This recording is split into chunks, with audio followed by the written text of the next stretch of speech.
Hello.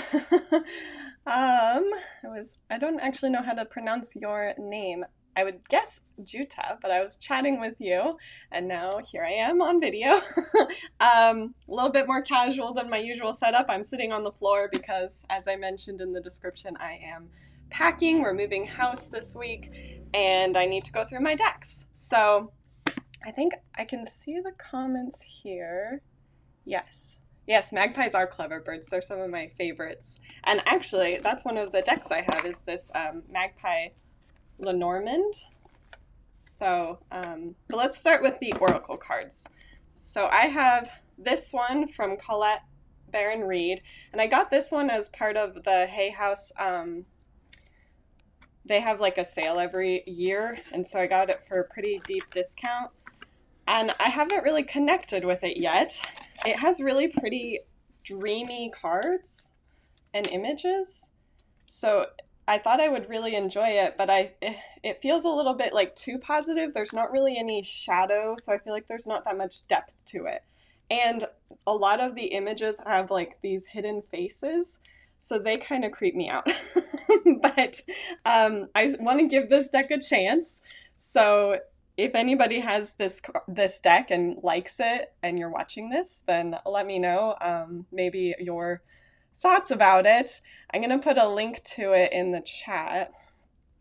This is an affiliate link, but if you're watching this, you can watch you can find it. And anyway, that's the first one. I think I'm going to keep it. I really like the guidebook. The book takes up like almost half the deck, so it's pretty substantial. And what I like about the deck, or the book, is that it has like interpretations for different circumstances. So it has like, if you're asking a question about prosperity, it'll have a message for that. It has a, what are they? Relationships, protection.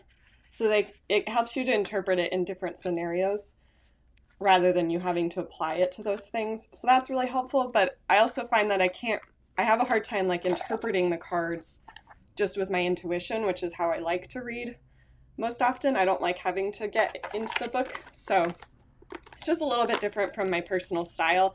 But like I said, I'll probably keep that one, and so I'll put that in the keep box if the cats will get out of it.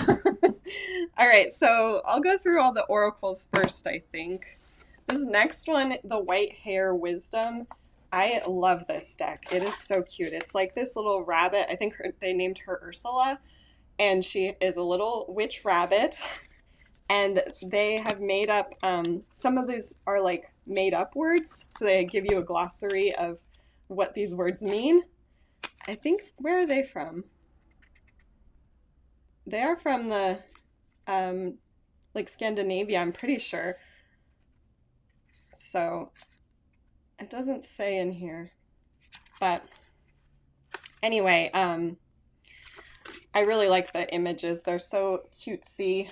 They have one card for each of the Wiccan Wheel of the Year holidays, and then you know, like the regular kind of themes that you often see: nurture, protection, intuition.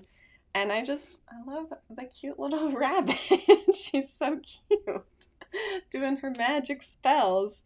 So I have really loved using this deck. I often pull it out in the like witches season, starting around Samhain and through Yule. I feel like the cards kind of fit that style. Although, like I said, they have like Imbolg and Beltane and Ostara.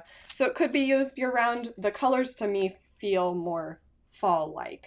So that's usually when I feel like using it. But maybe that'll change. I'm moving to South Carolina, so there's a lot more seasons, and so I might not need the help of like getting into the seasonal mood like I do in Florida. So yeah, I'm definitely going to keep that one. The guidebook is super helpful as well. Big, beautiful color images, and then a whole page of the interpretations. So I'll put a link to that one as well. This is not a affiliate link. They have an Etsy shop.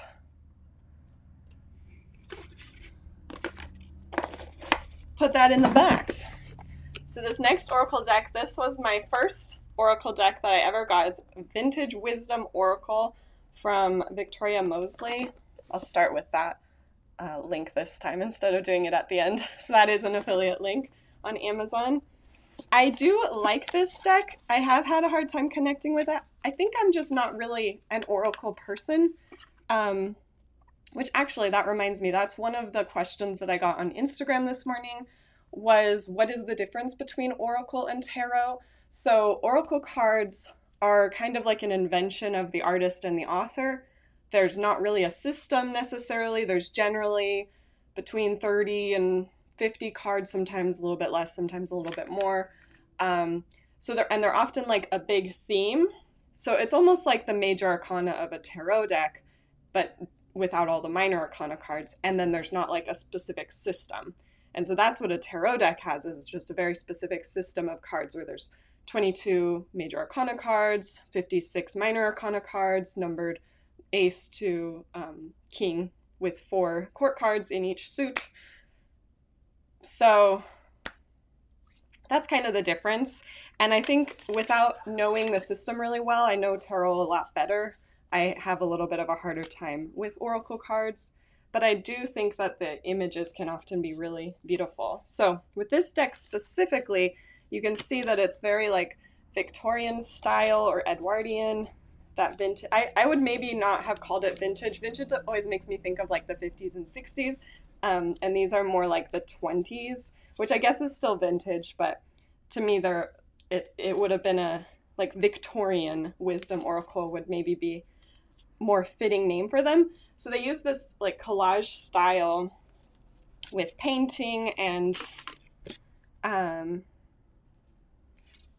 photographs and clip art and things like that. And I think they're very pretty. It's just not one that I'm often called to use. This is kind of a springtime deck for me though, so that's kind of what I am called to use. The only thing about this one that I don't like is that you can't really do reversals because the back of the card tells you which way's up and which way's down. But I don't think it recommends doing reversals anyway, so that's not a huge deal. And then with this one, the guidebook is helpful. It doesn't have any images in it, which is fine because you would just look at your card. And then it does have quite a bit of information on each card. The only thing I don't like is that they numbered the cards. Oh wait, they didn't number the cards. Is that not this deck? Oh, so the cards are just named, and then the deck is, or the book is in alphabetical order. So it's just, I don't know, it's a little bit harder for me to find the cards in here without having a index to know exactly which page to go to. But that's just a personal preference, I think. Anyway, this one's a nice deck, and like I said, I have kind of a sentimental attachment to it because my mom and my sister and I went shopping at this little store on Pearl Street called the Lighthouse Bookstore, which is a great store if you're in Boulder area. Definitely check it out. It's downstairs below the Ben & Jerry's, so you can also get some ice cream. But my mom told my sister and I we could each pick out a deck and, well, or a book or whatever, something we wanted. And I picked out this deck, so I have like a little bit of a sentimental attachment to it for that reason. Definitely a great one that I've enjoyed having in my collection. One of the first ones I learned reading Oracle from. So the next deck is the Awakened Soul deck from Ethany, who is a really great creator. She has a really funny Instagram where she does like Hotline, she does Tinder parodies and all sorts of fun stuff. So she's a really fun person to follow online. And then she also teaches about witchcraft. She also teaches about witchcraft. Mostly she does like tarot stuff. And this is her deck, Awakened Soul.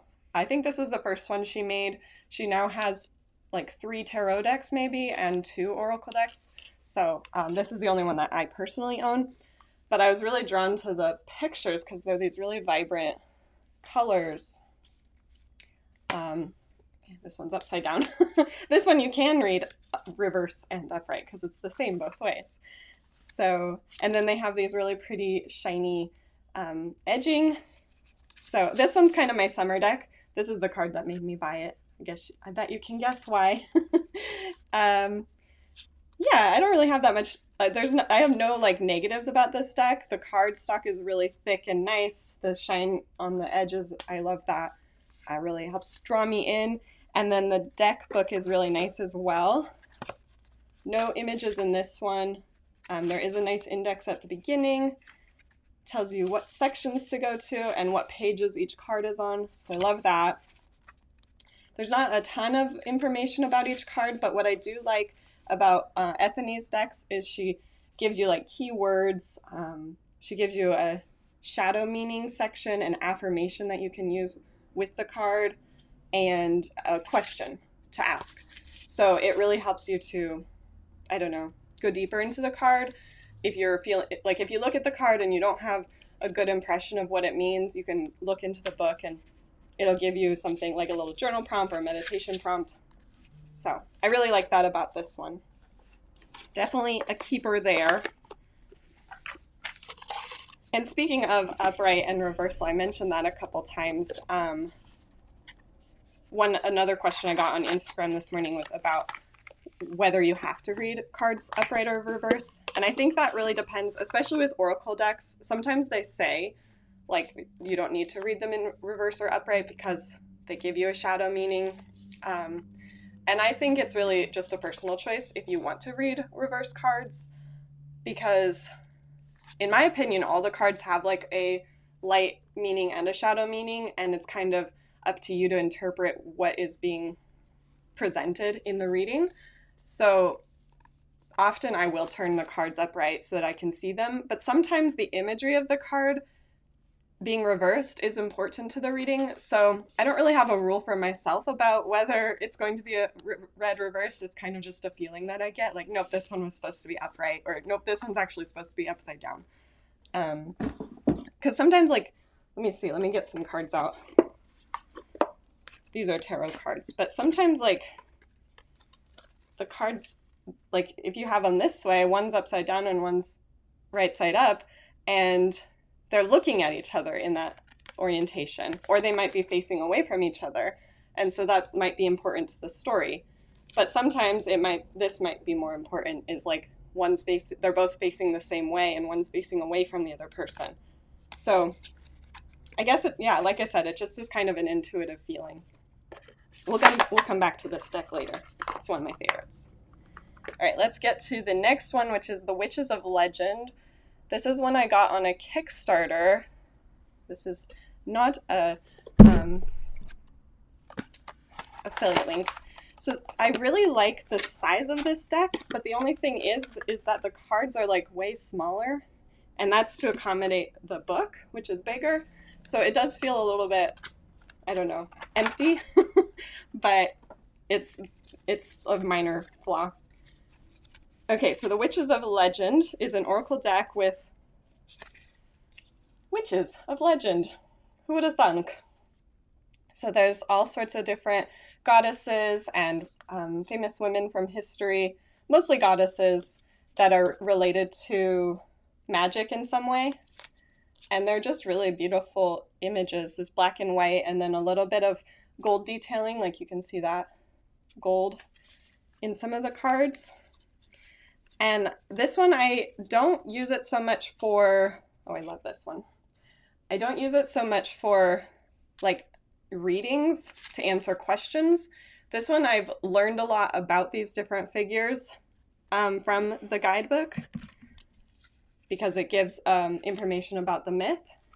And it also, I often use it to help me decide what kind of energy to bring into a spell that I'm working on. So if I have a spell that I'm doing, I might take this deck out and say, like, what energy might help me manifest this spell work. And so, for example, Morgan Le Fay. And I can call in Morgan Le Fay to help me, to aid me in that working. So it's not usually so much of an oracle deck to me. It's more of a help me figure out who to call for help.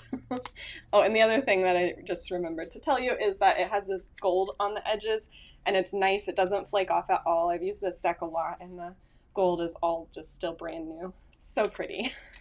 I love this one. And since I did the Kickstarter, I have a couple prints as well that I got, and the altar cloth, which is up there. But maybe we'll go through that. I have a lot of decks to get through, so I don't know if we'll make it to that part of the day. I was also maybe going to go through my books, but like I said, I got tons to do. So that's a keeper. Let's see, what's next?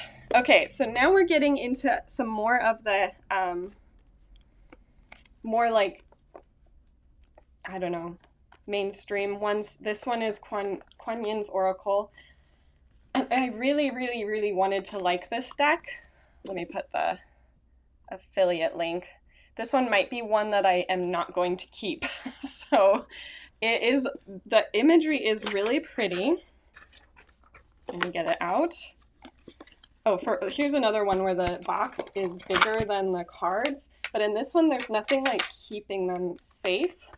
So I feel like it's always, I don't know, moving around. Again, you can tell which way's upright and which way's reversed, so you're not really able to read them with reversals. But here you can see some of these pictures, very muted colors, very beautiful artwork. But something bothers me about this deck, and I'm not sure what it is. The artist is Alana Fairchild. I don't think she's the artist. The author is Alana Fairchild. Maybe she's the artist. I feel like it's a little bit of cultural appropriation with this deck because it's a Chinese figure and this is a white woman, and I think that's part of what has been not connecting for me. So I don't know. I've had like a hard time reading it intuitively, and the images are some of the meanings of them are a little bit repetitive, and there's not that much like distinction between the different cards. So you really do need to open the book and read it, which is not really my style of reading. And that one's really pretty. So I don't know. It's definitely beautiful, but it feels a little bit repetitive, like I said, and it's a little bit. The book's not super helpful, I have found. It's hard to, and in some of the cards, it's a little bit hard to see the number. It's at the bottom, but it's hard to find that in some of them. So anyway, it hasn't been my favorite deck. I got it in a shop in West Palm on the other side of Florida. One time my husband was working out of town and I went to visit him, and I wanted a oracle deck to read, and I wanted to go see the witchy shop over there. And I don't know, it just hasn't really been one of my favorites. So I think that one's going to go in the giveaway pile. Maybe it'll call to somebody else a little bit better. All right, so my next one is the Chakra Wisdom deck. This is another affiliate link with Amazon. I really, really wanted to like this deck because the westernized version of the chakras has been really meaningful to me in my witchy journey. But this author, I feel like she didn't understand the chakras, at least not the like Western interpretation. And she actually mentions that, but like a lot of the cards, okay, let me back up. Each of the cards has a different color, so you can see it's this really pretty rainbow effect, and on the back you can see that. I love this image. The way she made this deck is it's actually channeled through her, and it's like dreams and fables that came to her from unnamed angels. So it's a little bit more woo than I like, and it gives her a lot of freedom to make things up. And I feel like she did that because, for one thing, she used brown to represent the crown chakra. I think it was the crown chakra she used brown for, which I always associate brown more with the root chakra, like red and brown, those earthy, grounded colors of the earth. And so she called it neutral, is the seventh chakra. So I guess it's more of like a gray color, but it just doesn't feel very, I don't know, it doesn't feel very crown chakra to me to have gray. Maybe it fits with other people. And then I feel like a lot of the stories that she tells for each of the chakras doesn't really fit with the meaning of that chakra, the westernized version. Obviously, the Western version is not really the traditional version from Hinduism and from India, but it's not, it's still meaningful to me at least. And she kind of took that and completely changed that as well. So there's some benefits to this deck as long as you kind of separate it from your understanding of the chakras. I do like the art. Some people might not like it. It's a little bit amateur, but I think it's a little bit endearing. But since she channeled it, some of the words don't really fit with with the images that you see. So again, this is another one where you really have to look at the book and see what the author's intention was with the images and with the meaning. And so it's hard to read it intuitively, because it's like this one is perfection, and it's a woman holding raspberries, and I don't know, I guess raspberries could represent perfection, but I don't know, not one of my favorites. I thought I was going to really like it, but it turned out to not be one I liked all that much. So maybe it's a one that somebody else will enjoy. I'm going to put that one in the giveaway pile as well. All right, so now go over here. This is a good one. The Praire Majesty Oracle. I bought this with the Kickstarter, and now they are selling through Hay House. I have heard that the Hay House edition isn't as good of a quality of cards. Like these are really thick. Sorry, some of them are upside down. These are really like thick, substantial cards. They're this lovely matte finish. They sound really nice when you rub them together. But I've heard that the newer editions are not as nice. Hay House often uses a little bit of a thinner cardstock. That's how they can sell things for cheaper. So anyway, I love this deck though. I just saw a comment come in. A perfect harvest. Oh, that's a good way to interpret it. With the raspberries, that's the perfect harvest. And raspberries are kind of, they're kind of like the perfect fruit. They're a little bit sour, a little bit sweet. Not too sweet, but they can be kind of gross if they get mushy. So yeah, I think it's a little bit of a stretch too. Thanks for being here and hanging out. Okay, so back to Praire Majesty. Let me put the affiliate link for this one as well. One reason that I bought this deck is because it is from the prairie. And so when I was in school, I studied rangeland ecology. So I just love the ecosystem of the grasslands and the animals that live there and the plants. So I knew that I was going to love just connecting with this deck, especially having grown up in Colorado. It really speaks to my soul. So if you are somebody who loves open spaces and grasses and animals that live on the plains, then you will probably really like this deck. I'm not sure if the new editions have this beautiful rose gold edging, but that's really nice. And if you do find a copy of the original Kickstarter, definitely pick it up. Another one that you can tell if it's upright or reverse. So not really meant to be read reverse, I guess. Let me take a drink of water. I'm running out of air. Okay. One thing I do really like about this deck, let me get the guidebook out. Cute little guidebook. Very helpful information in here. I love that they talk about the behavior of the animals or the importance of various systems, like the fire that happens in the prairies or the river flowing through the prairies and things like that, and how that lends to the meaning of the card.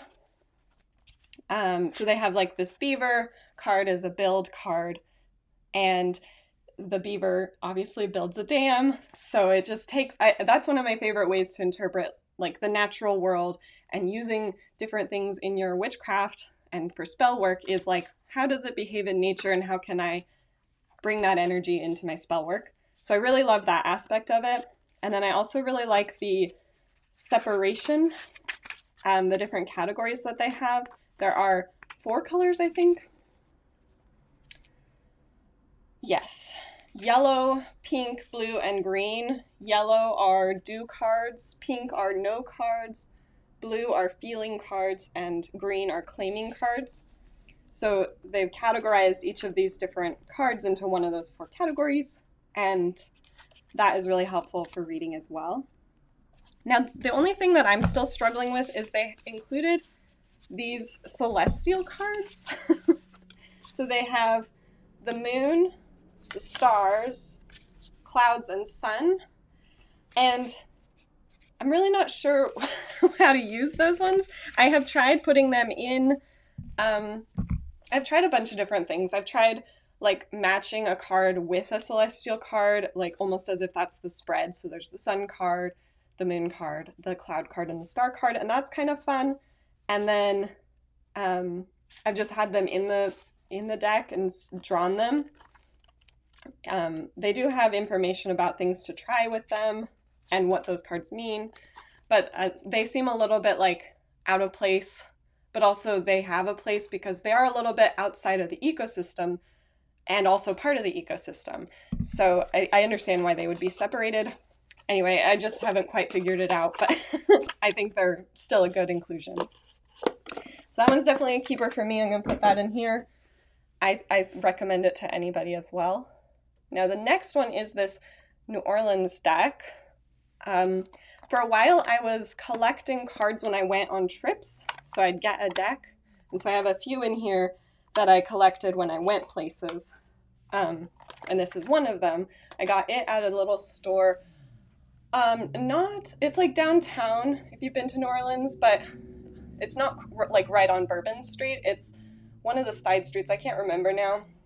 It's a little tea shop. I wish I could remember the name. I'll have to think about it and put it in the comments or something. But they do tea reading. I think it's called the Witch's Brew, the Tea Room. Anyway, that's not important right now. They have a ton of decks. They do tea readings. You can buy tea as well there. Oh, if you do go there, they have a really good creme de la Earl Grey. So good. I get it every time I visit. It's been a while because of COVID. I haven't been able to go travel very much. But I do really love this deck. I love these bright colors and the color palette. You can see they're in the back of the cards. Oh, in the back of the cards. And then just, I don't know, those are just really pretty colors. I love them. And they're each very New Orleans. That's Madame Laveau, the cemetery. Here's Mardi Gras, music, just all sorts of, here's a band, a big band. Oh, here's hurricane or not a typhoon, a tidal wave coming in. I love that imagery that it's a woman, so it's like the spirit of the hurricane coming in. Yeah, this is just, if you're really, if you love, you know, Southern culture, especially in New Orleans, then you probably will like this one. I don't use it all the time because I feel like it needs very specific, like it has very specific questions, usually surrounding fun things, because that's what I think of with New Orleans, but it could be used for anything.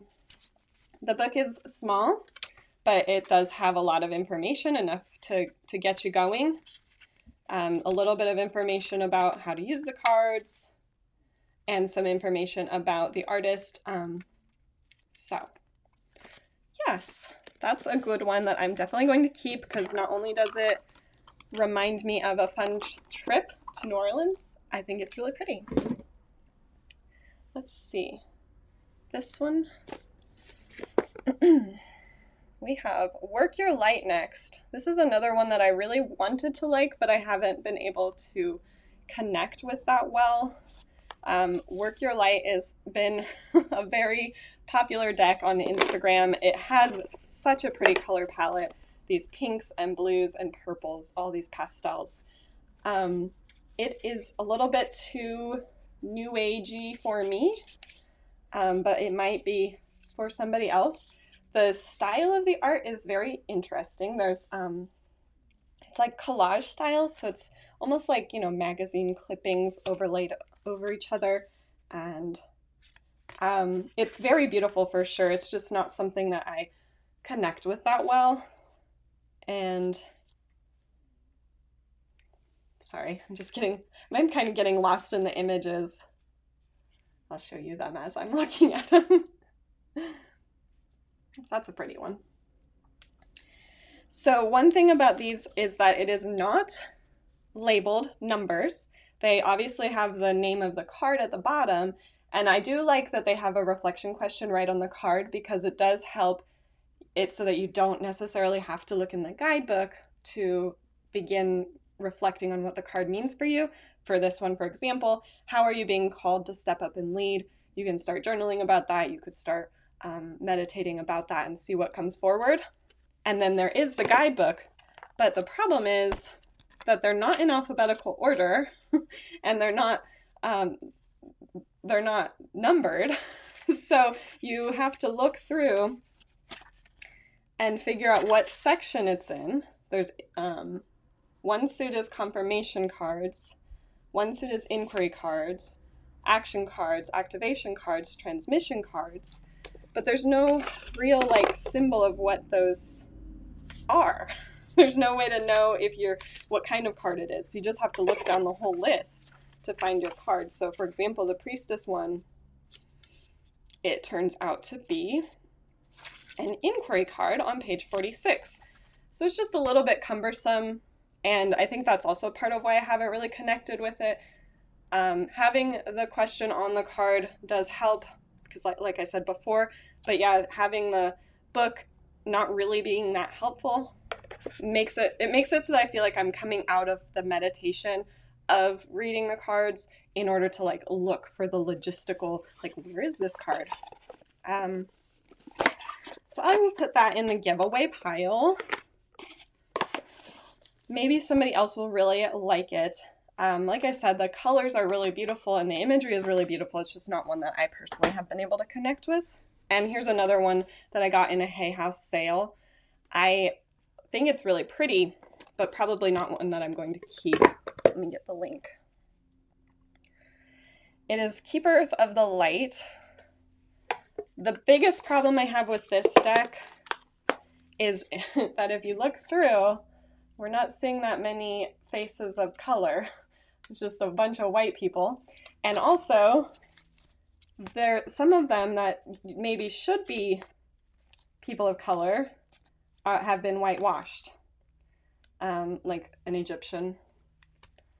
Oh, here's a black person. All right, so there's a few. It's just not my favorite, but I do love the bright colors, and I love who's included. There's Breed, there's, I saw Joan of Arc in here. Oh, there is a starseed, so I'm not a fan of that either. Oh, here's Diana.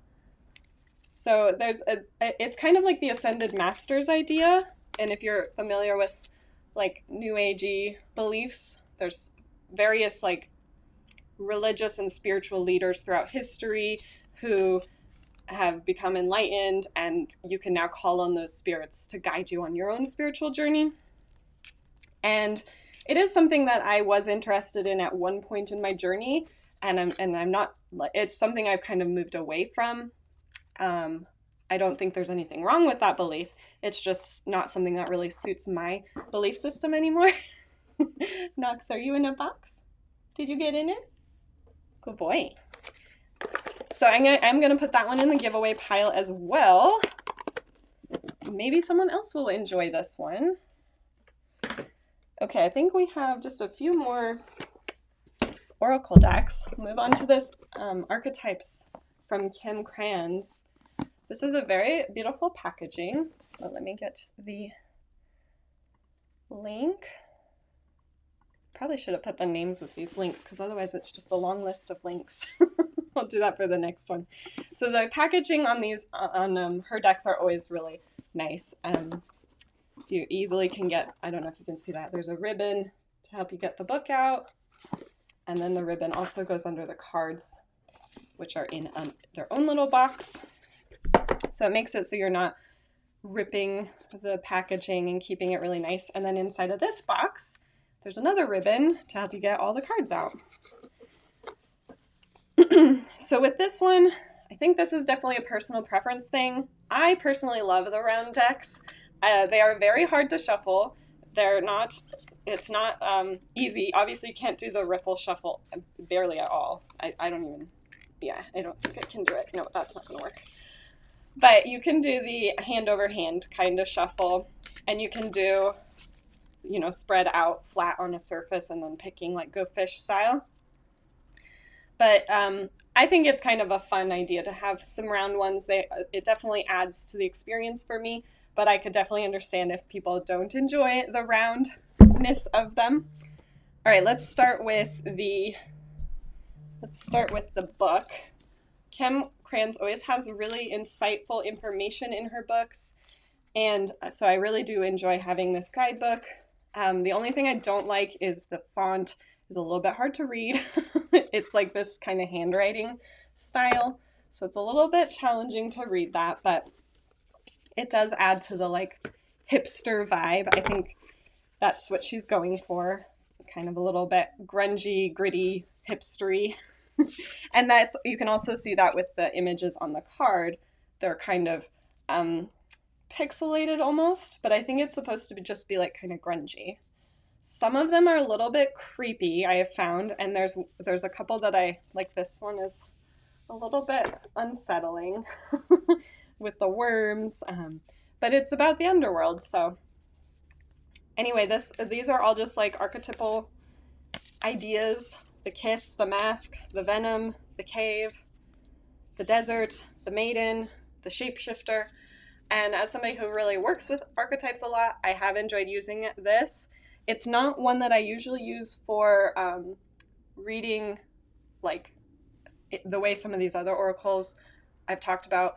This one I use for the same way as like the Witches of Legend deck, inviting that energy into the spell work. But this is also one that I use in my writing. When I'm writing fiction, this gives me an idea of like, what kind of archetype should I bring in to this story? And like the Pilgrim or the Sustainer, bringing in new characters, creating characters around a specific archetype, or creating scenes around a specific archetype. So just, it helps to get my creativity flowing. This is a really good one for that. Anything else about this one? The only thing with Kim's decks that I found, and I have two others that we'll go through with similar critiques, is sometimes it's a little bit hard for me to read them intuitively unless I'm in the right, like, meditative, very calm mindset. Otherwise my logical brain takes over and it's a little bit hard for me to get into them, and I often rely on the deck or the book, but that's okay. That's not a huge deal. So this one's definitely a keeper for me. I highly recommend it to anybody who doesn't mind the like grittiness and some of the darker themes involved. But I think that's important. It gives us some balance to have like dark and light. Put that in the box. All right, so this time let's put a label with it. This is the Botanical Oracle. Oh, I hope that did it as a link. It did, okay. Where did it go? Here it is. I have just a pile of things all around me. This is one of the first oracles that I bought as well. Kind of got it in like with a big shopping haul that I did. Let's see. Oh, another one with this really nice ribbon pull out. And inside, I have found that it's a little bit not so nice on the inside. Oh, I have to plug in my computer. All right, but we'll get to that. This book is so helpful, but it's more about learning about plants than it is about using the plants as an oracle. I have learned a lot about different ways to use plants and their lore around different plants, and there's not very much about the like intuitive, interpretive meaning of those plants. You kind of have to create that connection for yourself based on the way that plant can be used in herbalism. And but yeah, like with this golden poppy, there's a tea in here, a way to make a relaxing bath, to soak in the poppy, but not very much about like how to interpret this.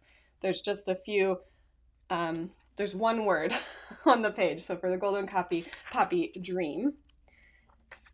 hawthorn sacred. But again, most of the information is about the uses. But look at how much information. That's just about the hawthorn. And the whole other, like almost 3 pages for each plant. So if you're interested in learning about some plants, I think they're mostly like European plants. I think she's from, I'm actually not sure where she's from. But some of these plants are found in the States. So anyway, it is very useful for learning about plants, not super useful for the oracle aspect of them. Not a ton of cards, but you know, plenty. And then the artwork is really striking.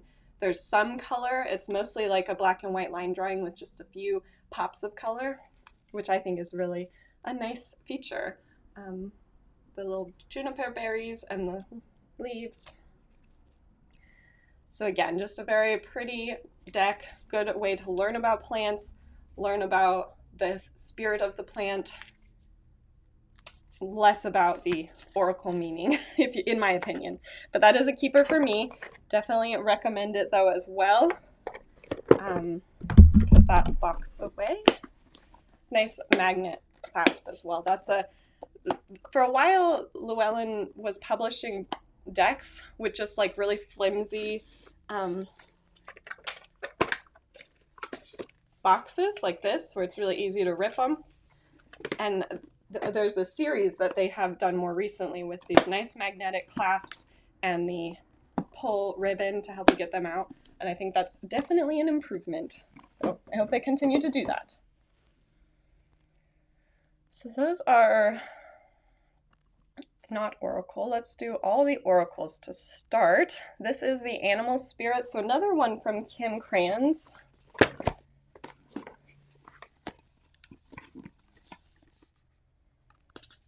So this is the person who did the Wild Unknown deck, which you've probably seen all over Instagram. If you were unfamiliar, another nice magnetic clasp ribbon to help you get it out.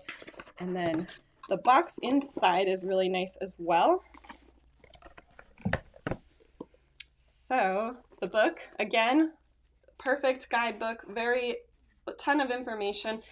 The same like handwritten font. I don't actually know if this is mirrored or not. I hope you can see it. I didn't think about that. The pictures are in black and white, even though in the deck they're in color. So that's, you know, not a huge deal. Gives you a good idea. But one thing that I didn't super like about it, well, it's not really that much that I didn't like it. I feel like some of the animal behaviors that she included in the book, because these are all animals, some of their behaviors didn't really match, or the interpretations didn't really match the real animal's behavior.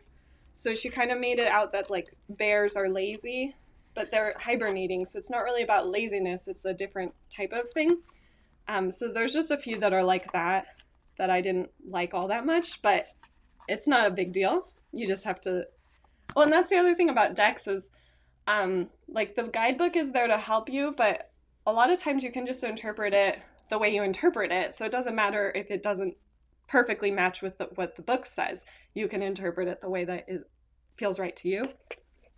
So I think that's okay. Let me take a drink of tea.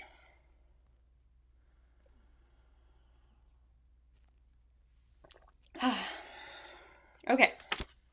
But again, the guidebook is really nice. They are sorted into these categories, different animals of each of the 4 elements. So I think that's really a good way to sort it. Well, there's the 4 elements and then spirit, which makes up the point on the star. So for example, a lot of the flying creatures like bats are air, I think. Is that right? Yeah. Butterflies are air. And then we have zebra is fire. Sharks are water. So a lot of the water creatures are obviously water. And then earth are like strong animals and animals that live underground. So, you know, I really liked that connection. And then something else that she included is when your energy for each animal is in balance, when it's out of balance, and how to bring that energy back into balance. So I think that's an interesting way to talk about these animals and how to interpret the cards and what their message is for you. Is like, this is what it feels like when it's not in balance. This is what it feels like when it is. And if it's not in balance, here's what you can do to bring it back. So that's a keeper for me. Let me show you the cards though. So again, these have just mostly black and white, and this is how it is with the her like tarot deck, Wild Unknown. Mostly black and white line drawings, but pops of color, some a little bit more like rainbowy. I like the gradients on some of them. So I think they're really, really inspiring cards, and you can get a lot in from it, even though they're kind of simplistic as well. Yeah, that's all I have to say about that one. Put that away and put it in the box to go to the new house. Before I went live today, I was looking at my bookshelf on that side to see what books were going to come with us, and I'm actually getting rid of a bunch of fiction books as well. But I opened up my Watership Down copy that I've had since high school when I read it, and I was like, I don't need to keep this. I read it then, and I'm probably not going to read it again. But I'm really glad I opened it up because I found $100 in it. I used to hide money in my books and things when I used to work in a restaurant. Like if I didn't have a chance to get to the bank, I didn't want it to just be laying around. So every once in a while, even though it's been years since I worked there, it's kind of funny because I'll find money randomly. Oh, hey, DC. This is my first live as well. So, oh, thank you for complimenting my streaming setup. I'm just on the floor right now. Usually I'm sitting at my desk, and actually I'm moving. So hopefully I can really set it up, but I appreciate your compliments because I know those things are important. Yeah, I definitely have to open up the books before I sell them, or before I sell them. Yeah, the animal one is a great deck. Yeah, perfect. I'm glad you really like that one. I like it too. All right, so now let's look at this Mana deck. This one is another one that I got on vacation from Hawaii, and it has sentimental value too because it was when my husband proposed to me, so obviously before he was my husband. But it's this Mana cards. Now, this is another one that I found out after I purchased it, that the woman who wrote it is not actually Hawaiian. She's a white woman. And so there is some controversy surrounding whether she can know enough about Hawaiian culture to write a book and create cards about it. And I'm not sure. Definitely has sentimental value because of that. It reminds me of, you know, getting engaged and the beauty of Hawaii. But I do have a little bit of, I take it with a little bit of a grain of salt that it's not necessarily true Hawaiian culture. It's a outsider's perspective on what Hawaiian culture is. So there's, you know, there's always that level of things. Very unique. Let me get the cards out. The box is very simple, nice foam to protect the cards. I love the color of the border on the cards. So just doing plain white, I like that they did the coral color. And I do like the images. I'm not sure if the artist is Hawaiian. I'm not sure. Doesn't say. But you can see that there is, I think that's upside down, Hawaiian imagery. Reminds you of the islands. So I'm trying to find, they're all upside down. So there's a shell, person blowing on the shell, the wave, and some lava. So it does give me that reminder of Hawaii and the time period of when I bought it. I got it along the road to Hana. If you've ever been to Maui, there's a beautiful drive that goes to kind of the far end of the island. And there was, I can't remember the name, Paia, I think is the name of this small town, like right before you start the drive. And there's a cute shopping area. And there's a crystals and tarot shop that I bought it at.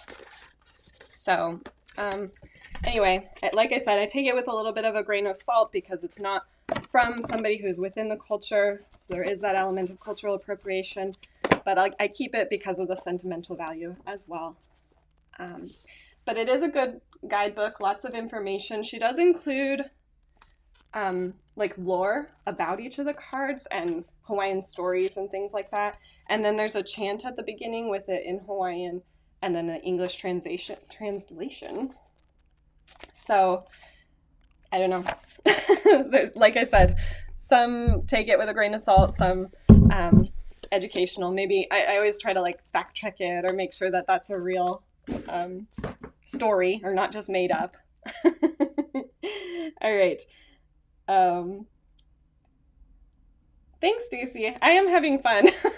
I used to go live on Facebook like every single week, and I got out of the habit. I haven't really been on Facebook, so I've missed it. But do I ever frame my cards as art? I mean, that would be a good idea. I like to use them. It's kind of like practical art for me. So mostly, I haven't really. If a card, like if a deck ever lost cards, I might frame them. I've done that with a tarot deck before that lost cards. But yeah, I like it to be kind of like practical. Oh, yes. And don't forget to like the stream if you're here. I appreciate that. Or lick the stream. All right. So let's move on to the next one. This is another one that I got on a Kickstarter. And it is sort of an oracle, sort of a tarot. Sorry, I'm losing my words. It's mostly a tarot, but as one of the like up, what do they call it? When you pass a level on the fundraiser. I don't remember the word for it. But one of them was she added a whole other suit. So as I was saying before, the tarot decks often have a very specific system where it's 4 suits and then the major arcana, and each of the suits are numbered ace through king. And then each of the suits are usually related to the 4 elements. So that's part of the deck. But then she added another suit. Okay, so the non-traditional thing about the suits that she included is that they are herbs, medicines, mushrooms, and carnivorous. So those are related to the elements. And then the additional suit that she added are poisons. So oh no, carnivorous was the extra one. So she had poisons, herbs, medicines, and mushrooms, and then she added the carnivorous. So that makes 5 suits, which is not a traditional deck. But that's okay. Things don't always have to be traditional. And then she had, I think the trees. Yes, that's right. Trees are what she called the...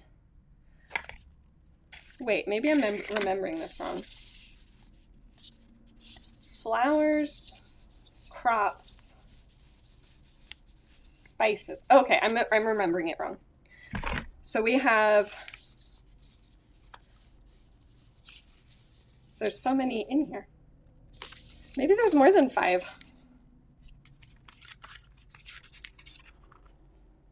Oh yeah, there's 10 suits. Okay, so we have the trees are the major arcanas. And so it's all sorts of trees. And major arcanas, like I said before, that's 22 cards that are a very specific order. There's the Fool, the High Priestess, the Magician, the Empress, the Emperor, and so on throughout all 22 cards.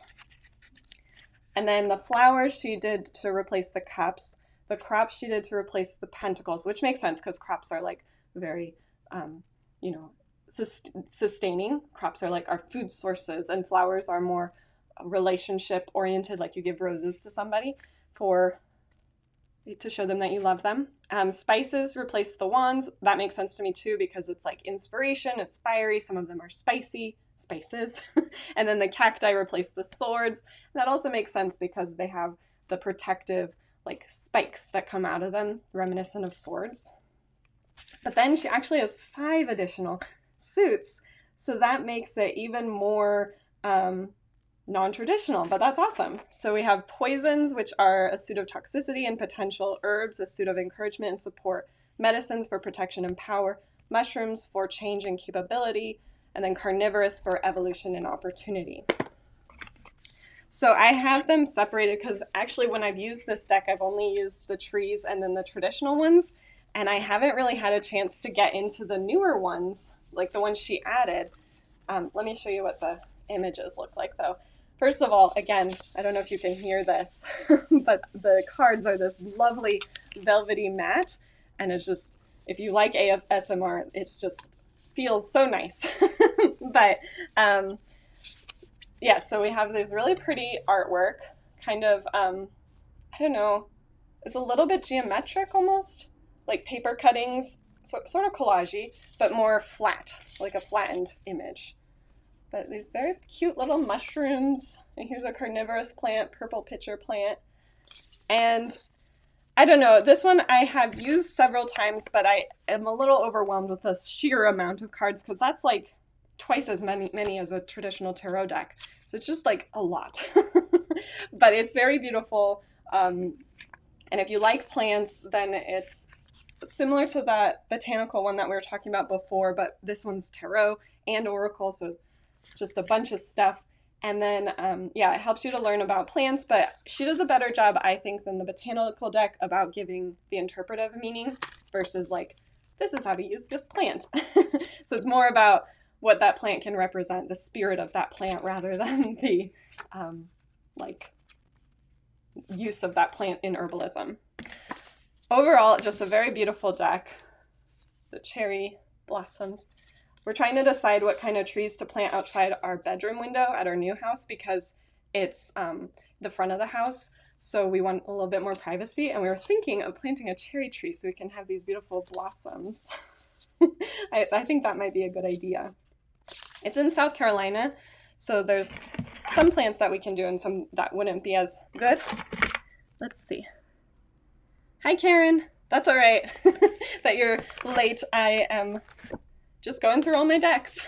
So if you want to see what I did at the beginning, then feel free to pop back to the beginning afterward.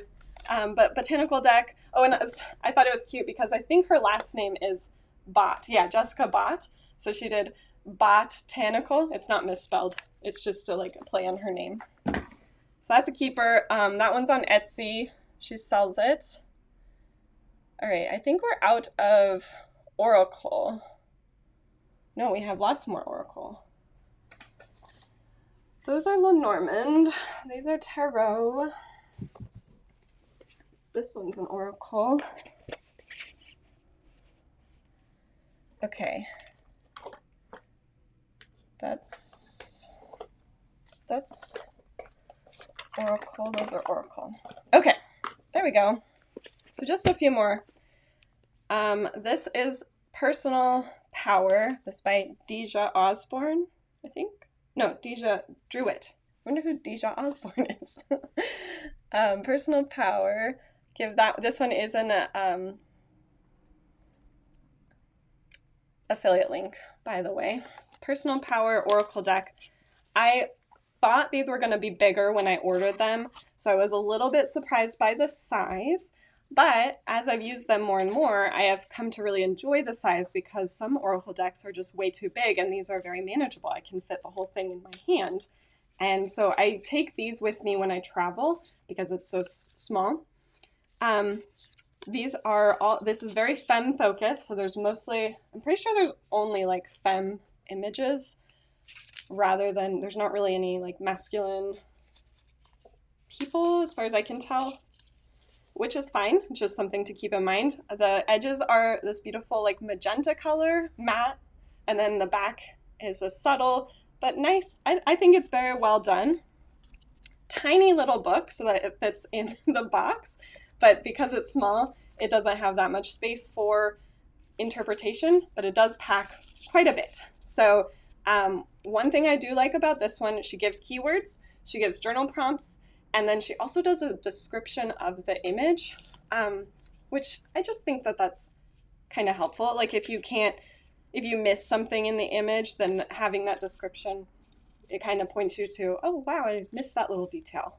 And then she does have like a little story at the beginning. Some of them have quotes with them that she associates with it. And then affirmations. I think they all have affirmations on them. Yeah, that's right. So they're kind of affirmation cards. This one says, I deserve respect, which is true. We all deserve respect. This one says, I am authentic. And so, you know, sometimes I'll just pick a card and that'll be something that will help me to remind myself of that day.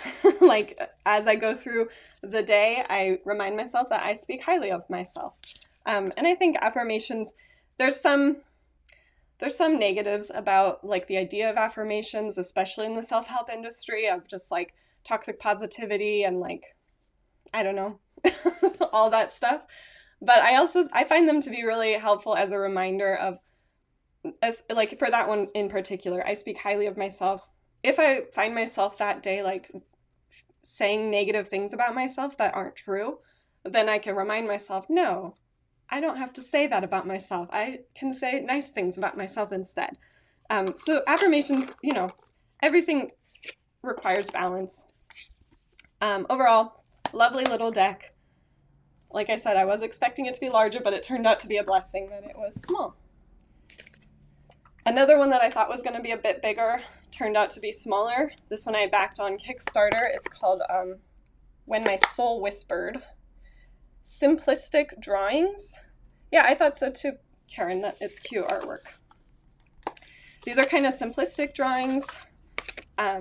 Just, you know, a small line drawing with sort of like watercolor style. And then the backs are really cute as well. Simple. And then they have this matte, like yellow color on the sides. So it's, the reason that I wanted to back this one was the advertisement for the, let's see if I can find it. Well, it's actually the deck cover. The cute little bee. I loved it. So I was like, yes, I'm definitely backing that. And the bee is about balance. So I got this one on Kickstarter. There's often some really nice decks. It's sometimes dangerous to go on Kickstarter because I always want to buy everything and support all these artists. Oh, I was going to mention nice matte finish on them, very thick cards. I don't know if the newer editions, like this was the Kickstarter, so there's some of those upgrades done to it, but I imagine she kept the quality with the later prints. This is one that she did the deck book, the guidebook.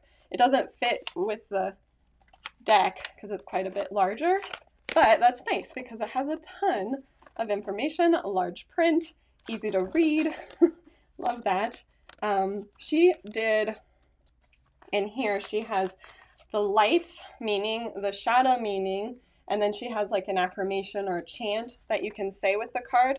She does a chakra association, and then raison d'etre, which means, I don't know what that means, but it says,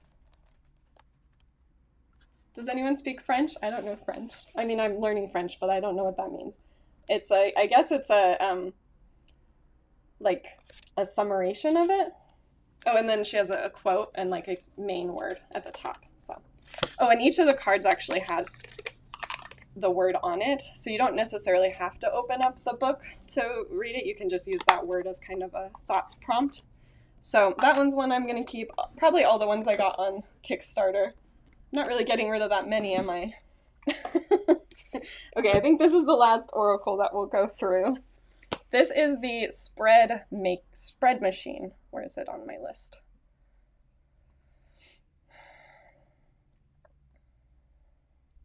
I can't find it.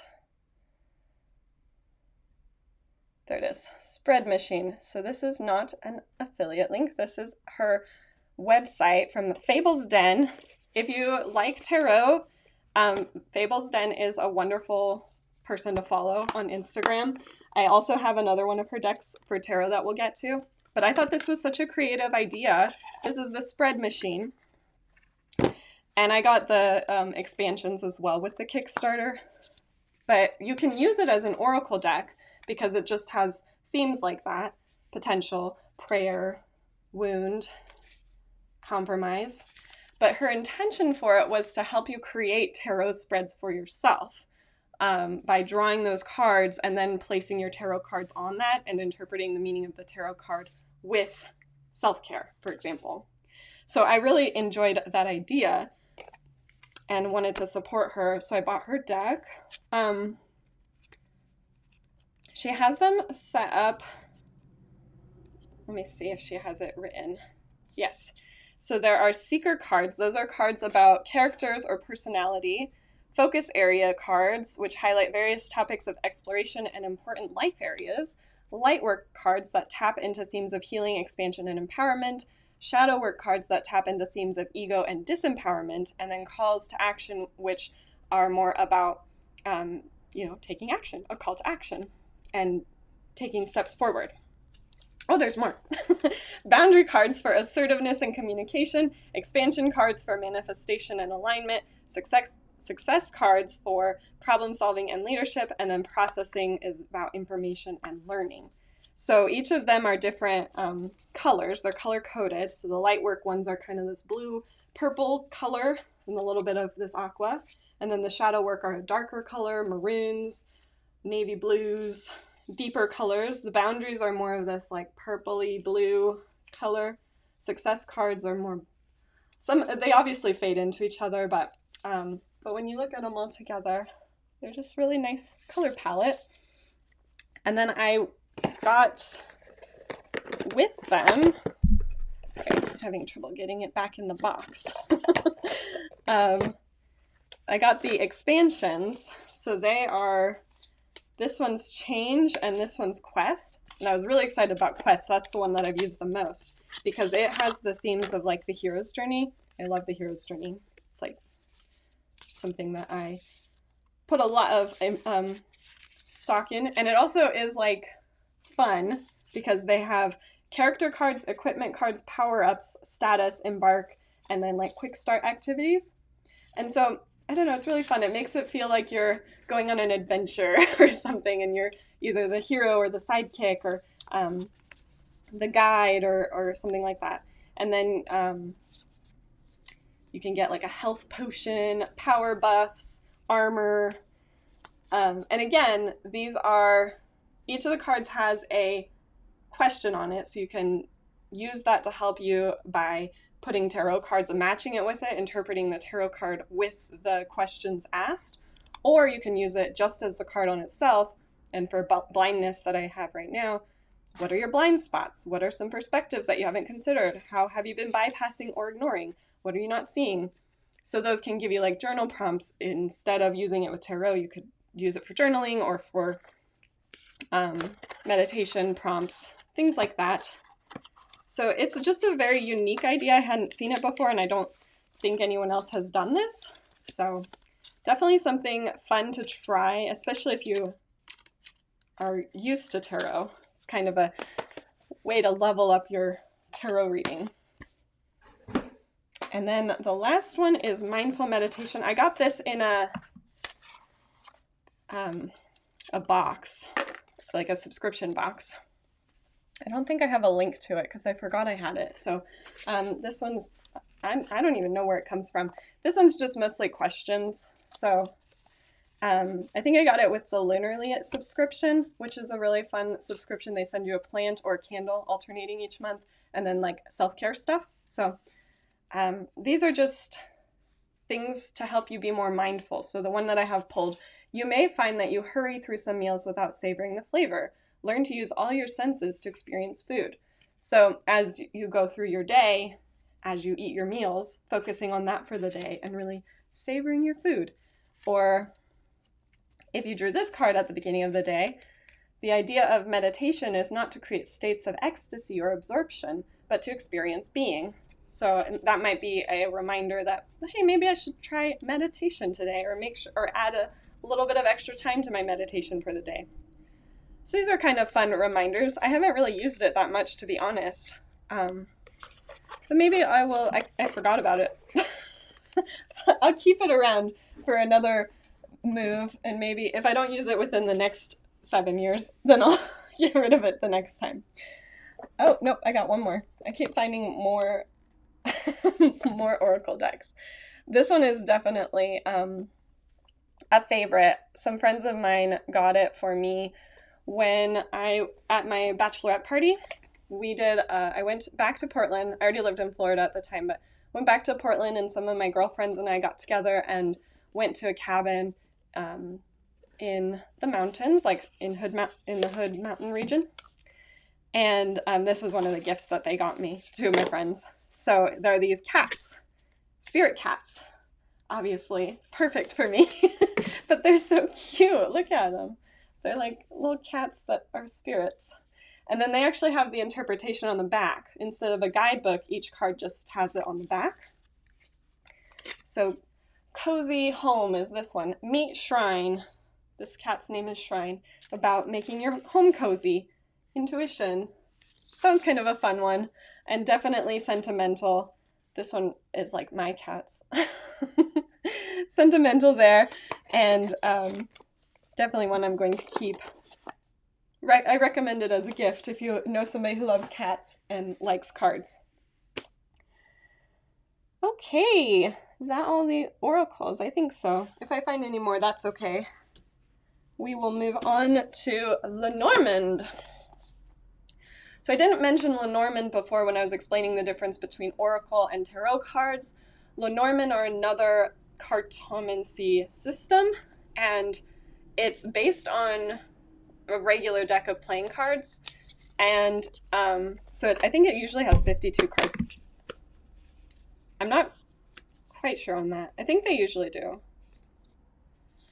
but there is well, no, they might not. They have a specific system of symbols, and the difference with reading tarot and oracle is that it's a lot more intuitive, whereas Lenormand are really meant to be read literally, like a ring means a wedding, and a rider means a trip, or you're going to travel somewhere. They can be interpreted more intuitively as well, or they could be more symbolic rather than like literal. So I don't dabble in Lenormand that much. It's one of my goals for this year to be more fluent in the system of Lenormand. This first deck is from James Eads. It's called the Green Glyphs Lenormand. I just have green Lenormand, but you'll get the idea.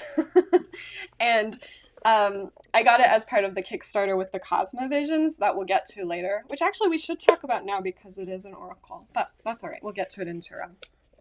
So I got a bunch of stuff with that Kickstarter, kind of went crazy, but I was so excited about that Cosma Visions that I definitely went all out. I got all the extras. And I really do like these cards. They have that kind of matte satiny finish. The thing I found is that they stick together. It's kind of hard to get the cards separated.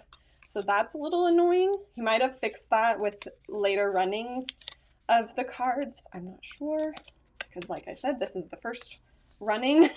So I don't know if it was just a problem with the first one.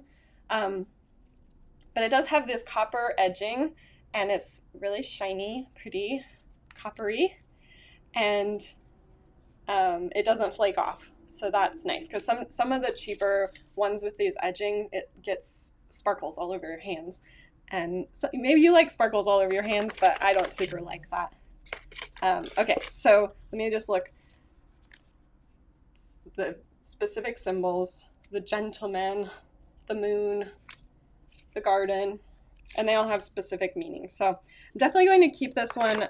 As I mentioned before, I haven't dabbled that much in Lenormand, so I can't tell you for sure how it reads or what I like or don't like about it.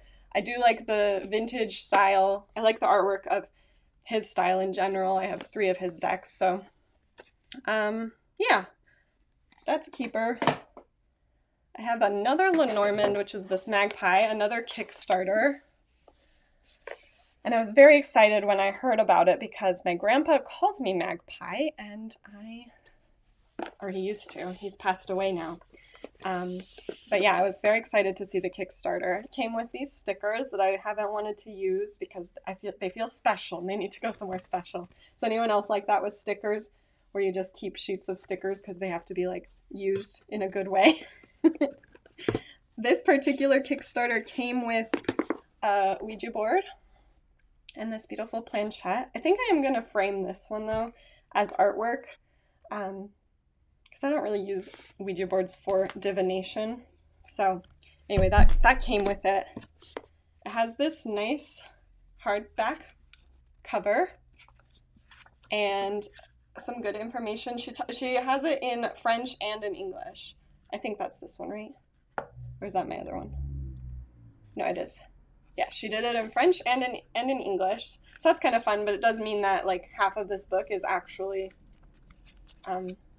not new information. It's just another language, but it makes it so that she can advertise it to multiple people. But yeah, just all the same simple Lenormand symbols: the anchor, the albatross, the king, or the key, the moon, the fish, the sun, the lily, the letter. So yeah, anyway, my goal is, like I said before, to learn the Lenormand a little bit better, because I really do know the tarot well. I'm pretty good with Oracle just from an intuitive level, but I don't know the symbols of the Lenormand very well.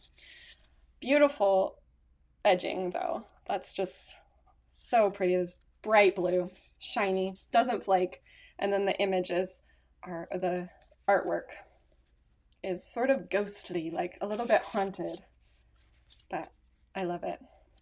So that'll be a fun one for me to learn more about, and I highly recommend it if you want to learn about Lenormand too. Maybe that could be something we do on the channel together.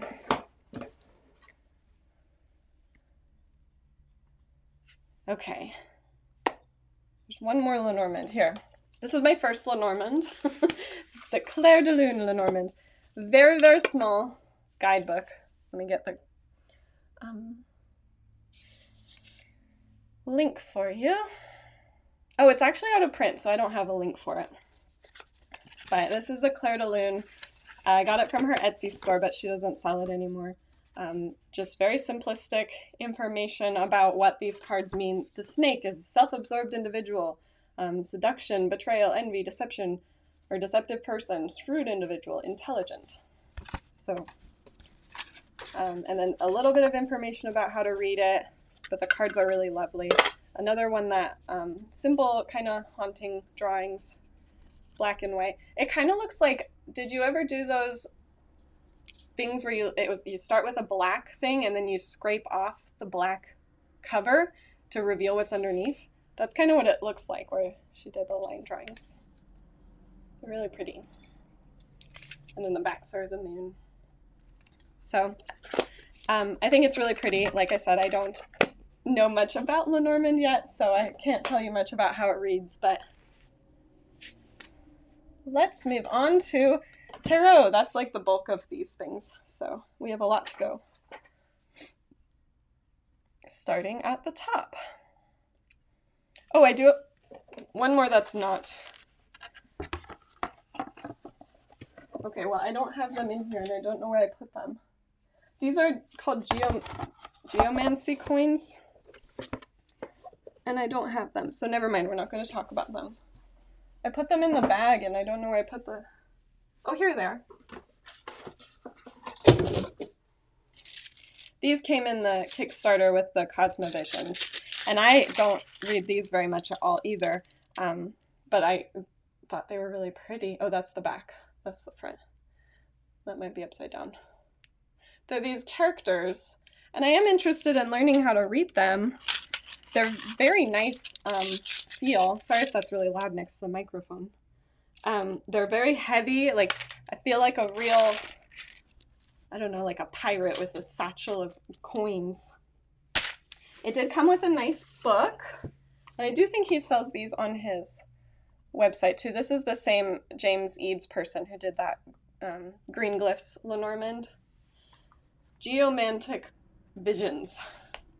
And so this is another one that I'll need to learn more about. His goal was he wanted to add this as like a gosh, I wish I could remember what that's called on Kickstarter, where it's like you get to certain levels and then you add more prizes or something. But he wanted to bring back this style of divination because it's not super popular. You know, people talk about tarot a lot and oracle cards, but not so much. And even runes are more common. But this is one that I had never heard of before, so I wanted to get the coins so that I could learn it, and I haven't had a chance to yet, but that's what they look like. There's different symbols on each one, and they each have their own meaning.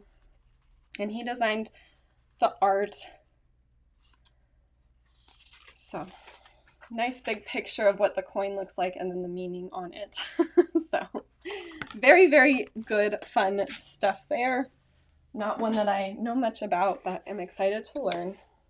Okay, so now we'll get into the tarot. And this will probably go a little bit faster because they're all the same system of, you know,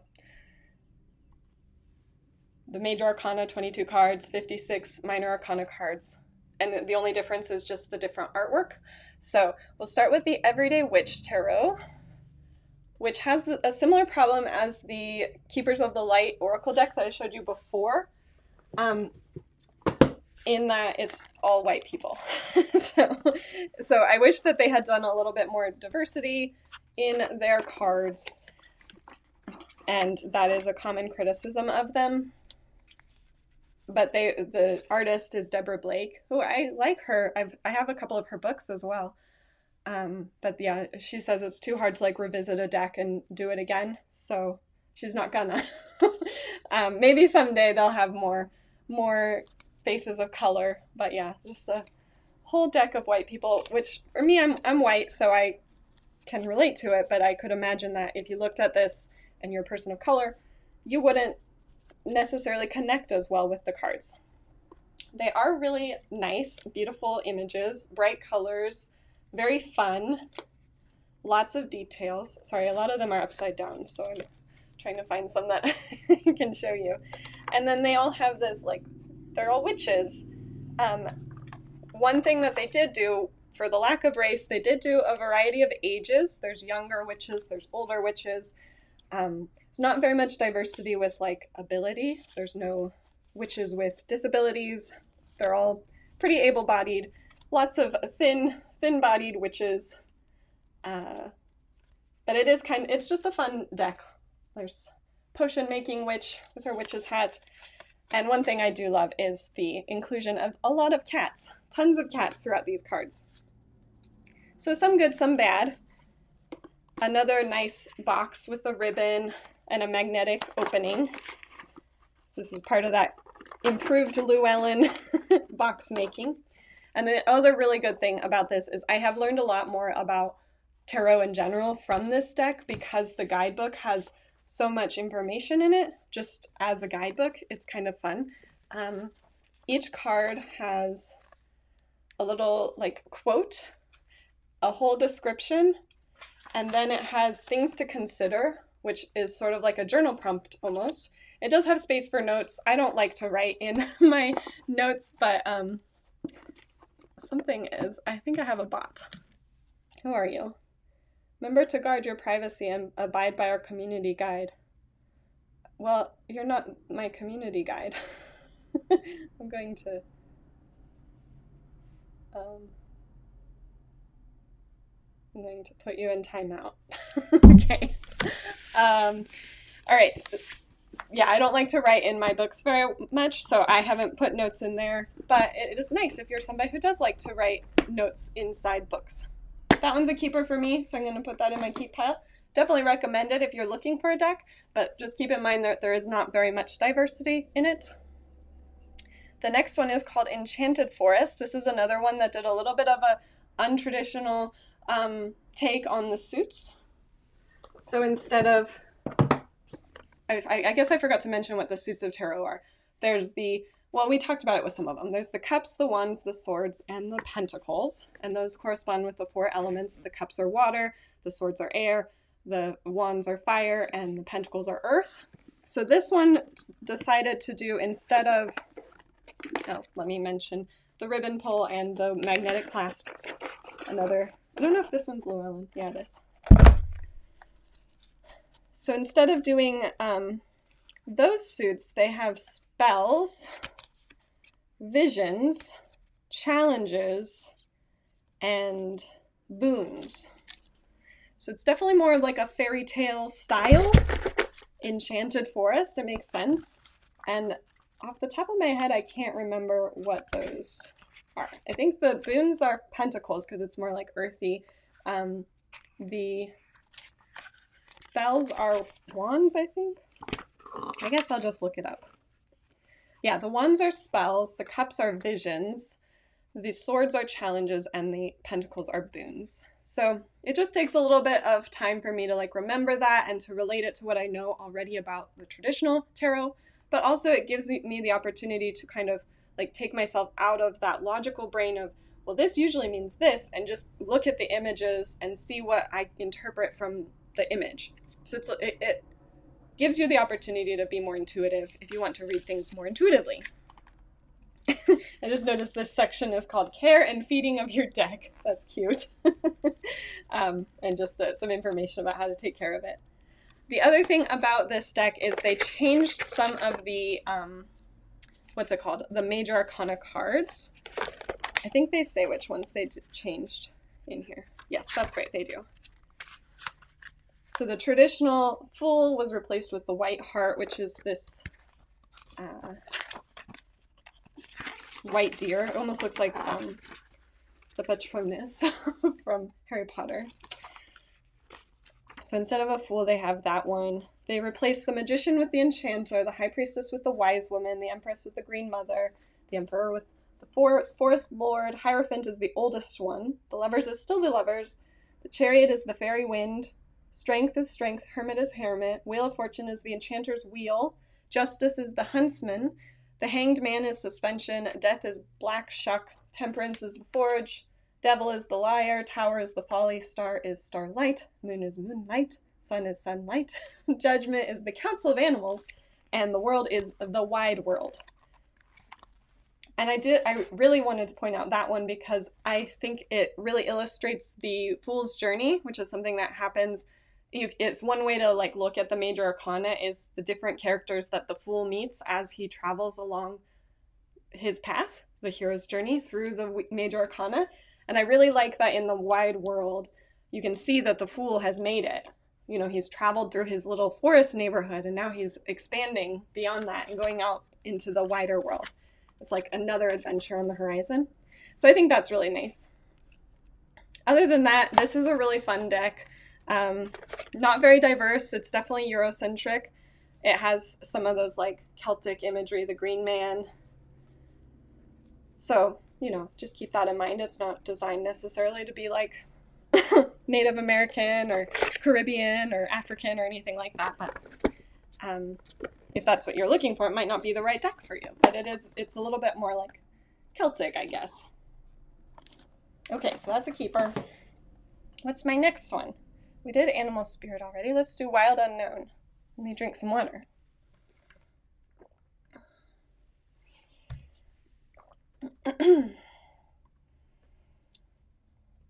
Okay, so this is the last one that I have from Kim Krantz. This is actually her first deck, and this is probably one that you recognize if you have at all been on Instagram in the tarot space. Again, this very nice box with the pull string to get the deck out and the book out. I always dump it anyway, though, even though it has that. And then in the box, there's like a whole separate box that you can use the tab to pull it out. Yeah, thanks. Is it calcium? You have two eyes in it. I assume it's calcium. But yes, you're welcome. It's important to think about that kind of stuff because if you wouldn't connect with it, then you might not like that deck. And that's one reason that I do like decks like the Wild Unknown, because these are animal-based. So, you know, there's no issue with lack of diversity because it's just all sorts of different animals. Very traditional like setup, but very untraditional images. So this is the Father of Wands. Oh, that's the other thing that's different about this deck. Instead of the Page, Knight, Queen, and King, that's what you would find in a traditional Rider-Waite deck. The, what's this one called? Wild Unknown. My brain's getting all jumbled. Yeah, so they did the daughter, the son, the father, and the mother. And I do like that because with the Rider-Waite, the female figure is the queen only, and the page and the knight and the king are usually represented as more masculine. So this one adds the daughter, changes the page to the daughter, and so it gives a little bit more balance in those two dual energies. So I like that. And then the suits are kind of based around specific animals. So let's look at the guidebook to remind myself what they are. There's the one's the snake. Okay, I'm not finding it in here. Yeah, the ones are snakes. the cups are swans, the swords are owls, and the pentacles are deer. So I think that's kind of a nice way to represent the animal spirits and show how they relate to those elemental aspects, as we talked about before. This one is a little bit, I wouldn't say that this is like a beginner deck. A lot of people will buy it as their first deck because it is so popular and interesting, but it doesn't, some of the cards don't give that much to go off, like to interpret. Let me see if I can find one. Like this one. This is a 5 of Cups, right? Yeah, 5 of Cups, but it's like this horse head. And I mean, I could interpret it because I know what the 5 of Cups is, but if you didn't know, you might not recognize that this horse is like turned down and kind of sad, which if you look at the Rider-Waite deck, the 5 of Cups is this like shrouded figure and he's got his head down and he's ignoring like all the good things in his life and only focused on the bad things. So you might not know that backstory if this was the first deck. You might just see a horse's head and you might not know that he's kind of feeling sad. But at the same time, it does give you more of an opportunity to develop your own intuitive meaning of the cards. So I guess it's sort of a perspective thing. This one's really pretty with this rainbow infinity symbol. This is a 2 of Pentacles. Again, not much to go off of, but the 2 of Pentacles is sort of about balance and like keeping things in motion. And so I guess you could kind of get that from here, but it might make your mind go blank at first, especially if you're not used to like thinking intuitively. Thank you for whoever just liked the stream. If you haven't liked already, then please like. I appreciate it. Other than that, I don't think they changed the major arcana cards at all. I think they're all the same. Oh, here's another one that's very like, I don't know, there's not that much to go off of on that. It's a little bit hard to read it intuitively. And so for me, I often pull from my knowledge of the Rider-Waite deck. Nox, what are you doing? Yeah. And some of them have that sort of like creepy imagery as well. But there are also some really pretty ones. There's the devil, a goat, obviously, with fiery hooves. This is a beautiful rainbow deer. So I do like that about this card. The wheel is really an attractive card. That's what's on the box. And here's another one that's a little bit, I don't know, it's like both, you have to be intuitive to read it, but also you could draw a blank, like I said before. The guidebook is very large with this deck. Again, it uses that same like handwritten font, so it is her branding, and it's a little bit hard to read. The images aren't in color, same thing as with what we saw with the animals one. But there is some, you know, I've learned some more about the deck because she puts in her own intuitive understanding of these cards. So that's something fun. That's something to mention, I guess. Like, why would you want to have more than one tarot deck? And for me, it's about learning, because not only do you get to see like other people's interpretations of the card and how they want to present these symbols, it's beautiful artwork as well. But yeah, you can learn more because you're getting someone else's perspective. It's not just like this traditional perspective, it's somebody else's reimagination of it. And so that's one of the reasons is when I was learning tarot, I wanted to have as many like ideas about each card in my head as possible to help me narrow down my own understanding. But then it's also about the art. I really enjoy seeing this artwork. And so, you know, the way that people interpret it and express it with their own art style, I think that's really nice. So that's one reason that you might want to have more than one deck, but it's also okay to just have like one or two. You don't necessarily need to have this many. I'm a collector and I enjoy the art. Okay, so that's the Wild Unknown. What should we do next? Let's do Starseeker. This is one that I did get the Kickstarter. She sells it on Etsy. I think I don't have it in the box. Yeah, some of them, I have the boxes empty. So this one, I just keep the box because it's nice, but I don't keep the cards in it because I use it. So this box over here, Actually, this box next to me, this is where I keep all of my most favorite decks because, or they're ones that are irreplaceable, I guess, is how I should say it. Because a lot of them were made from the Kickstarter, so they're not selling them as much, or they're like original ones, and so they're more valuable to me. But if there ever was a fire, heaven forbid, I would grab my tarot box of irreplaceable decks after grabbing the cats and important papers and things like that. Okay, so I keep this one in my tarot cloth, which is covered in cat hair. This one is another sort of collage style, very silky, velvety finish. I love the feel of these cards. This one is probably my go-to deck. It has very pretty color palette, kind of pastel, dark purples, aquas. Very pretty collage style. And another one that it has diversity. I think it's like majority white, but it does have people of color within it, from what I can see. Some of them are a little bit more intuitive than others. Some have more symbolism and information on them. Very small deck or book. The little white book, the LWB for those in the know.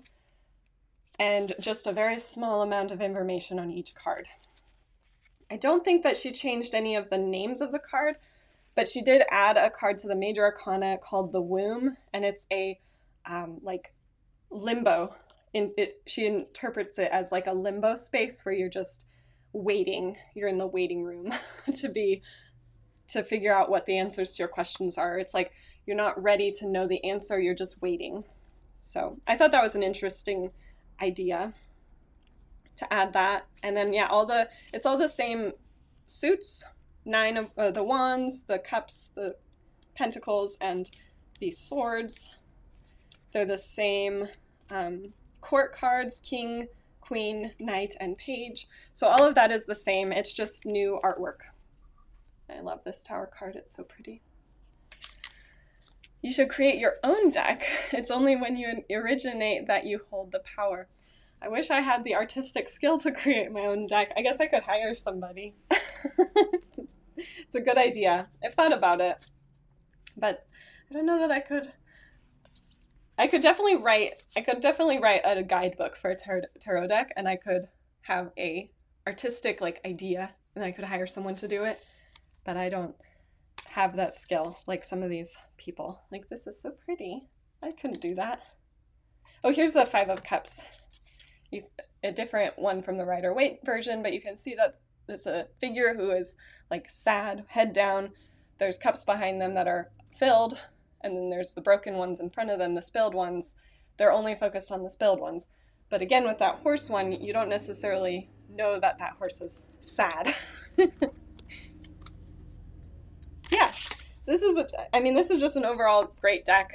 I don't really have any like criticisms of it. I really enjoy it. I use it in most cases. It's very gentle, so there's not even the cards that are kind of harsh like the Tower, they feel gentle. It's just kind of a dark image. So definitely get that one from her Etsy store. This is one of the most diverse decks that I've ever seen. It's called This Might Hurt. All sorts of ages, all races, all disabilities. It's very, like, that was the main intention of this deck when she made it, was to modernize the tarot and to add more diversity, because the traditional Rider-Waite deck is very not diverse at all. Which is interesting because Pixie Smith is the artist, and she's a Black woman. I think she's Jamaican. So, but she was commissioned to do the art, so she didn't really have a say in like that kind of stuff for it. Anyway, this is the empty box. Let me find the deck. Oh, it's this one. I actually crocheted the case for this one with this part where you can lay out the cards. I was experimenting.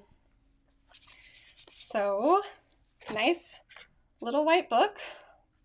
A little bit of, she did a line drawing in here, not the full color version of the cards, but that's okay. and then a full page of the information about the cards.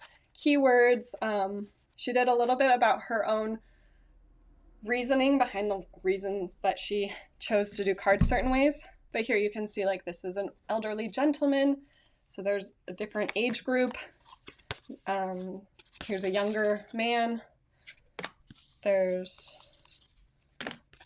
oh, that's the other thing. There's like this is a gay couple, so there's different sexuality involved. There's a younger woman. There's also different like body sizes. So there's thin people, there's fat people, there's all sorts of different people represented in these cards. There's like a lumberjack type of man. Here's some kids. Yeah. So I think like this is one of the best representations of like diversity of all different genders, all different ages, as I said before. A very modern interpretation too, that you see, you know, that's just like modern clothing. Here's a business type of man with his suit. Some of them are animals only, no human figures, or just, most of them have humans in them. Sorry if, I just realized that I'm like moving the cards all around in front of the microphone. That's probably annoying. Here's another one that's just an animal. I really love this deck. It is very straightforward. I don't feel like I have to be very intuitive when I read from this deck, so if I just want a straightforward answer, I just grab this one. It is super good. Very helpful, very modern. Definitely recommend it. I think I'm going to put everything back in there. There's boxes for the move to protect them a little bit more. While we're doing this. And this is very nice packaging, I can't get it to close though. Gotta put the book on the top. Nice magnet close. Okay, what's next? Cosma Visions. Okay, so this is technically an oracle deck, but it has a similar structure to a tarot deck. Again, empty box, but this is such a nice box style. You don't have to worry about ripping the flaps or anything. It's not magnetic, but it's just, it feels nice. There's something about good packaging that makes you feel good. It also, I got the velvet case that the Kickstarter promoted, so it's just this like really velvety, and then it has the Cosma Visions symbol. I don't know if you can see that. It's like printed in it. And it does have a small guidebook that it comes with. Oh, sorry, that's the card. This is a little one with the interpretations in it. No images of the card in here, but it does have like a symbol of the card at the top. For most of them, I'm pretty sure. Yeah, that's right. And this one, I was just so excited. I wish I could show you, because the way that he designed it, it's with each suit, you can line them up in order and the image continues from one card to the next. See if I can just show you a couple of them. Here's the 3 and the 4 and the 5. Can I hold 3 cards? See, you can, did I do it right? Yeah. You can see the image, it continues from one card to the next. I thought that was so creative. So that's one of the main reasons that I did this. And his other deck, the Prisma Visions, that we'll get to next, it has the same style of each card continues. And I think that's really helpful for just learning the tarot in general, because these cards do tell a story from the Ace to the King. The same way that you can see the story from the Fool to the World in the Major Arcana, each of the suits tells its own story based on the element that it's associated with. So I thought that was so creative, and I was really excited about it. I still am. I love this deck. The thing about it is that it has a similar structure to a tarot deck, but it's not considered a tarot deck because there's an extra suit. I believe that's the difference, and the names of the suits are not the same.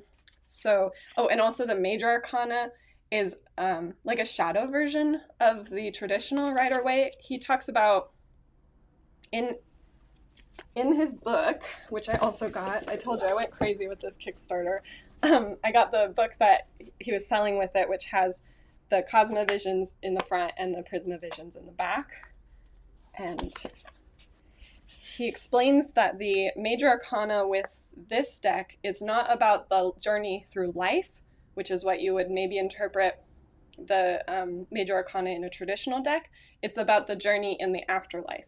So it's more of a shadow exploration type of deck. And so that's one of the main reasons I was so excited about it, was because it was during a time in my life when I was really delving into shadow work and understanding my emotions and being more open to like the darker side of life and death and all of that. Let me take a drink.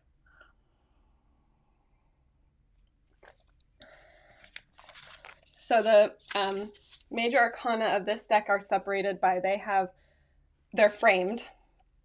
They have like a black border around them, versus the minor arcana, which I showed you before, they fade into each other, so they don't have a border. Thought that was clever. And then the suits are embers, trees, birds, lotuses, and I feel like there's one more. Embers, trees, birds, lotuses. Maybe, am I misremembering it? I thought I had 5 suits.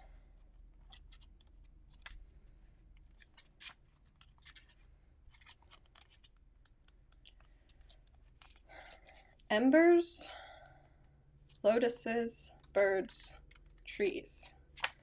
Oh, that's what I was remembering. The court cards are not aligned with the suits. Those suits, the court cards, are aligned with the traditional ones, the wands, the chalices or the cups, the pentacles, and the swords.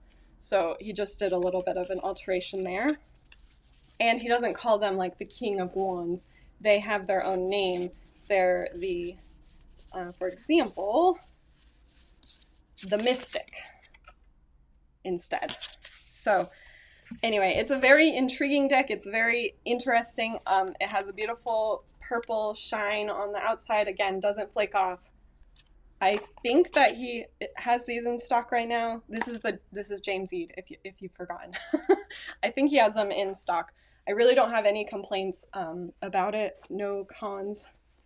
Oh yeah, I'm putting them back into their boxes.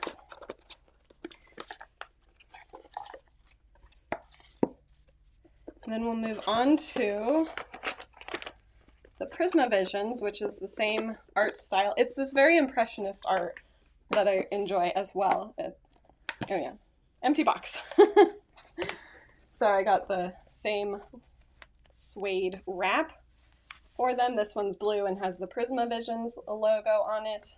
I think these are sold separately. I don't think they come with the decks, but they're nice to have. And they have this flappy part, so you can do a deck or a reading on the go, and you can keep your cards protected from whatever surface by putting them on that flap instead. So it's kind of a nice design. That's what I was trying to emulate with my crocheted version. Very similar setup, a small little book with all the information. And this one is much more traditional in that it is, you know, the swords, the cups or the chalices, the pentacles, and the wands. He did the same thing where the major arcana are wrapped in a border, black border.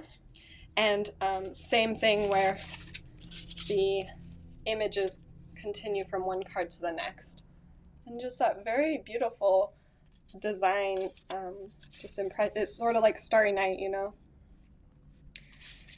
So pretty. Here's the Queen and King of Wands. They're kind of like spirits. Very pretty. I love these ones. This one's kind of crazy. Here's the Queen and King of Swords. It's like a goose that they've captured. Definitely a fun way to explore the tarot with these unique style, unique images, and seeing how that story changes from one image to the next is super interesting. And this guidebook is awesome. It has a huge image on one page and then a ton of information on the other side. Oh, I should have done this. Here, this is what the whole layout is from ace to king in the Prisma Visions. So you can see how they go. And I think he did it for the Cosma Visions too. Let's see. Yeah. Look how pretty that one on the bottom is. Wait, is this right side up? Yeah. I love it. So pretty.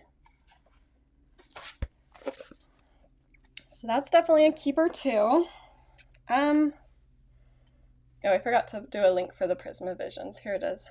It's not an affiliate, it's just how they sell it on their website. This one is from Etsy. The Spacious Tarot is one of my favorite decks as well. Where is it? Let's take everything out. Here it is. Covered in cat hair, just like everything else in this house, huh, Noxie? I don't know if you know this, but Nox is sitting here with us. So the Spacious Tarot has no human figures in it, and that's one thing I really, really love about it is, okay, first I have to separate out the expansion. When you draw a card, I like to imagine myself sitting in this meadow and what that would feel like. So it's really fun for a meditative exercise, or sitting and gazing at this moon and what it would be like to be with those mushrooms. So these ones have been really helpful for deeper meditations for myself, sitting next to this lake, looking at this little puff ball.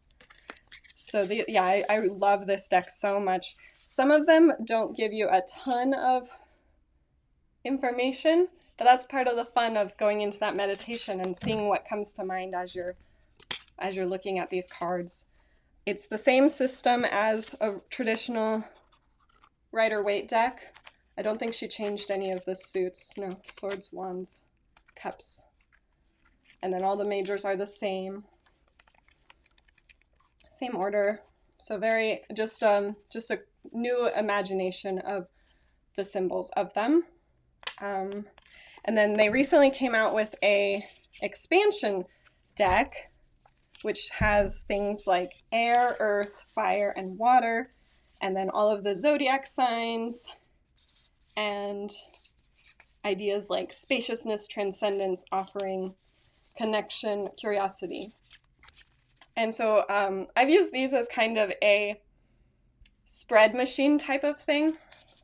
So I haven't included them in the reading, but I did a reading at the beginning of Aries season where I laid out all of these zodiac signs in a circle for the year, and then I drew another card to go with it. So I can't remember what they are now, but I have it written down.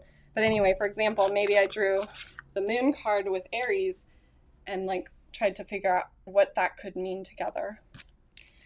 So that was one way to use the expansion. I have included them in the deck as well, just drawn them as I would normally draw cards.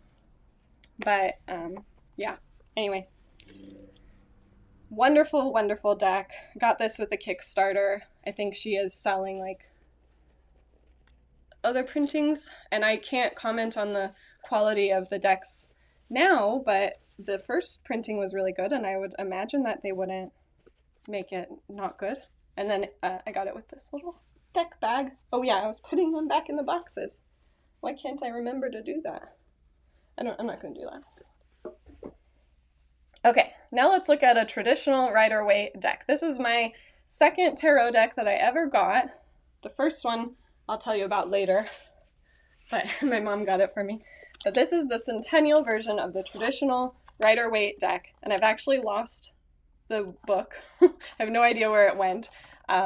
This is such a flimsy box. I don't like it. I usually keep these cards just out. I don't usually have them in the box at all. But I got this one because the traditional Rider-Waite it was just too bright. These are much more muted, so they have a very lighter color, more pastel. If in the traditional one, that yellow would be yellow. It's blinding and it kind of hurts my eyes. So I prefer the Centennial edition, which came out, I think, as a 100-year anniversary. I think that's what they did it for. commemorative. Yeah, it was created by Pamela Colman Smith in 1909 with the direction of Arthur E. Waite. And this is the commemorative set with the classic pictorial scenes with muted colors that Pixie, Pamela, chose herself. So, interesting little history of it. But these are kind of the traditional drawings, and some people don't connect with these. They're very like medieval, so that it's kind of a, I don't know, a vibe. Yes, it's not modern like some of the This Might Hurt deck. So it's hard to kind of figure out what the meaning of that is if you don't live in medieval times. Let's see. Simple Goddess says, I bought Spacious Tarot recently with the expansion pack. Good quality deck. Oh, good. That's good to know. Thanks for giving that second opinion of how the new printings are, because, yeah, like I said, I don't know. So, yeah, I think it's important to have a traditional deck to learn with, because so much of the books and blogs and everything are based on these images. But I'll be honest, I don't normally read with this deck. I use the Spacious Tarot, I use This Might Hurt, I use the Modern Witch. Those are kind of my go-to three decks. But I learned with this. So I think it is good to have the context. There's so much symbolism in these that more modern artists take a little bit of that symbolism, change it, update it. Let me see if I can, I don't know.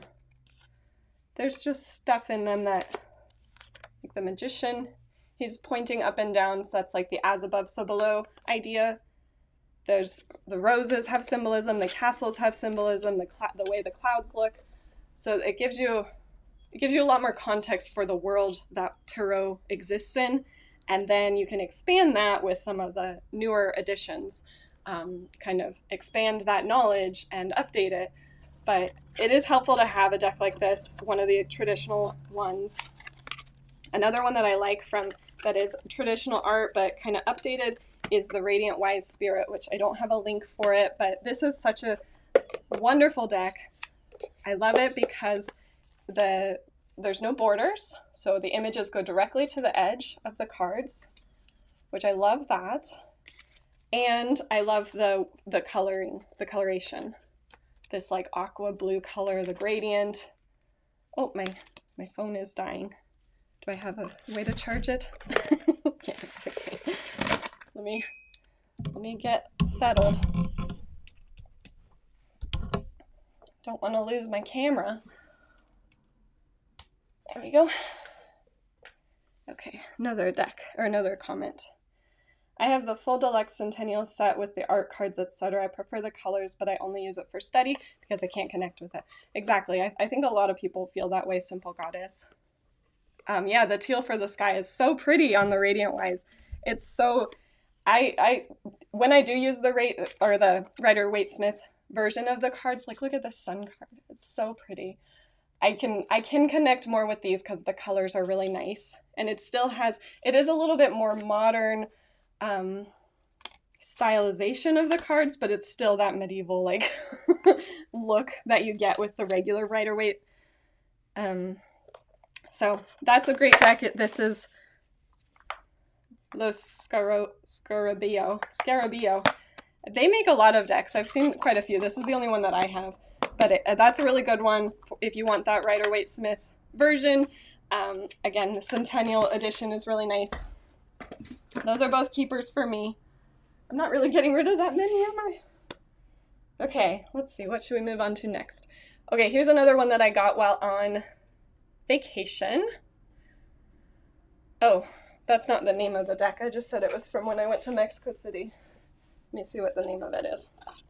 Chicom? No, I think that's the artist. Tarot Yohualli Ehecatl. Tape it out. My terrible Spanish accent.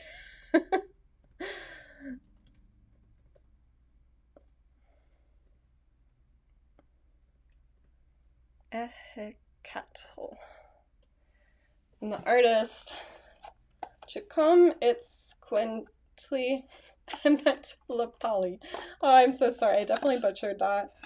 It says that it was made in Mexico. I'm pretty sure the artist doesn't live in Mexico anymore, but I bought it while I was in Mexico City. So another one, like I said, that I did on vacation. That's not the right one. Here it is. No, that's not the right one either. Where did I put this one? Is it this one? Oh yeah. So it came with this nice deck bag. And I think the book is in here as well. No, it's not. Oh yeah, it is. No. These cards are massive though. Oh, here it is. Very large book, covered in cat hair, like everything else in my life. They did do it in both Spanish and English, which I think is nice. I was learning Spanish at the time too, so it was helping me kind of expand my like contextual language in Spanish, but it was a little bit challenging. I definitely don't know Spanish that well. But the art in here just has the red color brought out, which I thought was an interesting style. The regular cards have full color. These are really fun. This is not one that is cultural appropriation like my Hawaiian deck. This one, the artist is of the culture and he understands it. So some of it is very striking, beautiful Aztec culture. They're very beautiful images.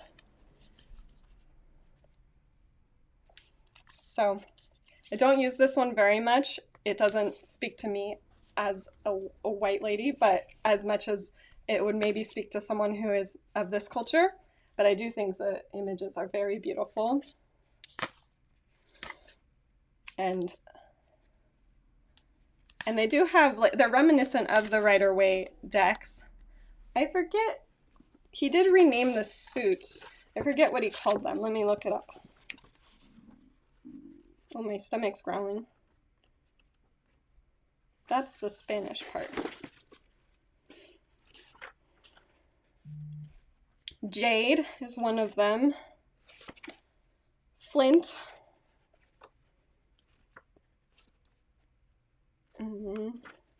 Flint. And we also renamed staffs, Jade, Flint, and no, that's Major Arcana. There's definitely a fourth one, I just don't know what it's called. Staffs, Flint, Jade, and oh, hearts. That's right, corazons. Yeah, so the hearts are the cups, the staffs are the wands, the flints are the swords, and the jade is the pentacles. So it's kind of corresponding to like what those might be in Central Mexican culture and the Aztec culture. So I think that's really interesting as well. I don't know most of these. I don't even think these are, some of these words aren't Spanish. They're whatever you call the language of the Aztecs. I probably sound really, really educated right now. Anyway, I definitely wanted to support a local artist when I was in Mexico, and I really loved the art. Not one that I read with very frequently, but I do enjoy looking at the pictures and taking it out for that reason. So I put that one away. The deck box is just a simple like flat box, so nothing real special there. I don't keep it in the deck box because I'm afraid I'll rip it if I keep it in there. And for practical reasons. All right. Next one is Mood Tarot. So this one's kind of a controversial deck. This is by an artist named Natalie Meraki. So just a regular flat deck. Mine's actually autographed. This one is really fun for memes. This one's about the memes. Traditional artwork, the Rider-Waite-Smith artwork. The cards are very thin. But then if you look, all the characters are saying things. So this one is very funny for learning the tarot, for getting jokes about them. This one, there's some that are a little bit crude, so I won't show those ones. See if I can find one that's not crude. Building a boat, bust out another 1,000. So it's just like carrying everything all at once. Not gonna take another trip. Here, let's go. You can trust me because I'm effing adorable. So it's funny for the memes. It's a good laugh. It's good for learning and having, when you laugh at things, when you have jokes about things, you can remember the meaning of the card a little bit better, I feel like. So if you have almost like an inside joke, it gives you another layer to remember these things. This one says Helicopter Parent of the Year Award with a little blue ribbon. So this card is about watching your crops grow, basically paying attention, not leaving your work unattended. So he's just standing there watching to make sure that everything's fine. Yeah, this one says, no, I don't want to say that one. You'll have to get the deck to see some of these.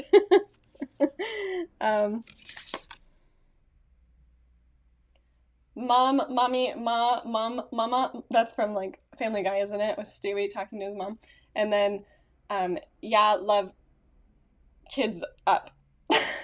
Yup. And this one, and at the bottom it says happiness and shiz. So this one says High Priestess AF, High AF Priestess. So it's not even the exact right names for them. This one's Retreat Yourself for the Hermit. I don't know, it's definitely a really funny one. I think I actually have 2 versions of this deck, so I will do a giveaway with the extra one, but it's in my attic, so I can't look at it right now. I don't think this one came with a guidebook. It is a guidebook, I guess, with the words on the bottom, and you can use Rider-Waite to interpret it. It's just kind of a silly one, but I haven't used it for reading. I mostly have used it for learning. It's called the Mood Deck by Natalie Meraki. I can't get it back in the box. That's why I don't like these boxes. The little flap makes it hard to get the cards in. Okay, let's close it. Okay, so this is the very first tarot deck that I ever had. My mom got it for my sister and I to share, and it's literally called the Starter Deck, Starter Tarot Deck. Just a regular flap. And the nice thing about it has one little guidebook, not very much information in it, it's just like a page, but it does have information on the card directly. So as you're reading, you can see this is what it would be if it was upright, that's what it would be if it was reversed. So, you know, it's definitely helpful for learning. I love the backs of the cards. I think that's really pretty, the Ankh with the bright orange and purple. So anyway, this one's sentimental, so I definitely wouldn't be able to get rid of it. It's not, I don't really read with it anymore, and the pictures are very immature. They're colored in with crayon. But like I said, it was the first deck I ever had, and I don't think I could ever part with it for that reason. So even though I don't usually use it, it's just nice to have it. Very traditional images. It doesn't necessarily match the Rider-Waite-Smith, but it is the same themes throughout. The Panda deck. This one's another one from Fable's Den, which is the person who did the spread machine deck. Oh, I'm sorry. I just kicked Nox in the face. I'm sorry. That was an accident. You're a good boy. Nice box. Cards aren't in the box because they're in the bag. Cute little panda paw bag. They're very regular size. Nice feeling of the card. Very silky matte finish. Cute background with the bamboo and the flowers. All of the figures in these cards are pandas. So they're all cute little pandas doing panda things. They're simple drawings. There's not a whole bunch of like background to them. It's more of just the foreground of the cards and then a white background. But I couldn't help it. They're so cute. I had to get them. They're very happy cards. They don't really give dark readings. So if I am feeling kind of low and I want to do a tarot reading and I don't want to spiral even further, then these are good ones, because even the kind of scary cards aren't that scary looking.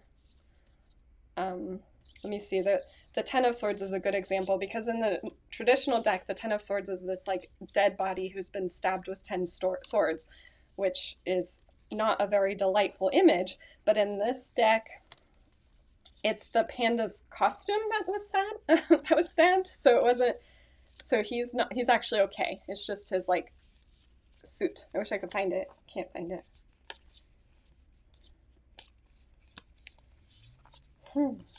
Very interesting content, me just sorting through a bunch of cards.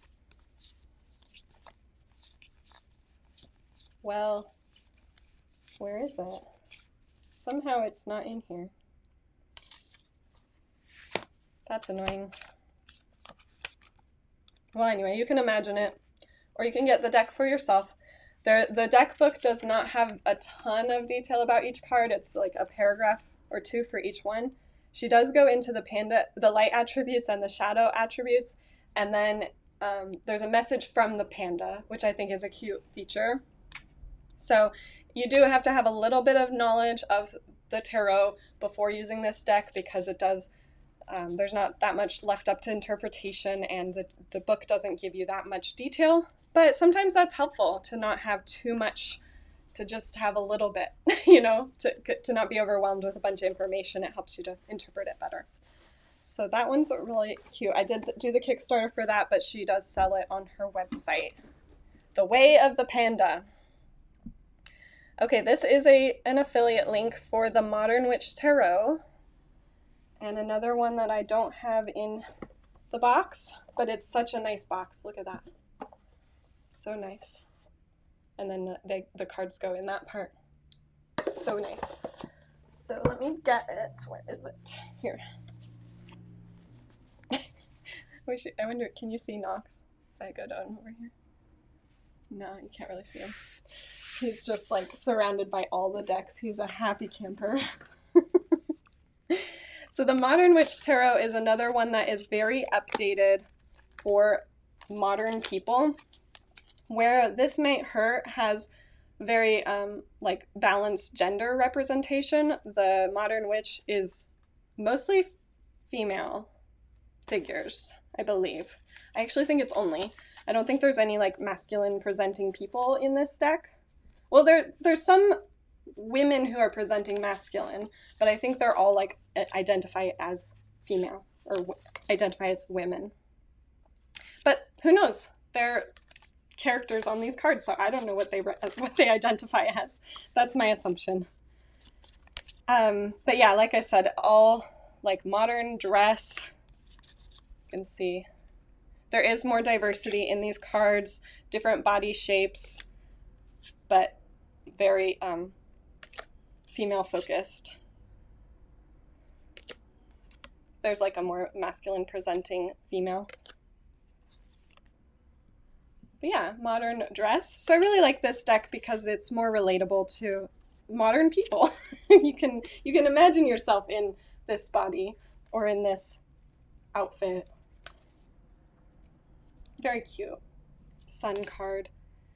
So I definitely recommend this deck for if you want to learn the Rider-Waite system, but want a more like modern interpretation of it. You can still get a lot of the symbolism that you would find in the traditional deck, but more inclusive. And then the little book is hardback, so that's nice, a little bit more protective.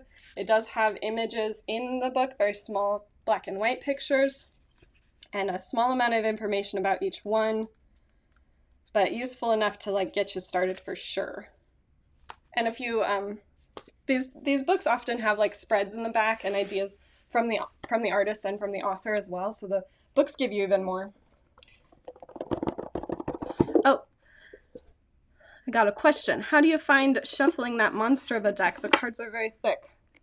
I don't remember which one. Was it the I'm sorry, I don't remember which one I was talking about. Remind me what deck you're talking about, and I will tell you. But it might have been the one from Mexico City, because those cards were giant. But let me know if that's the one.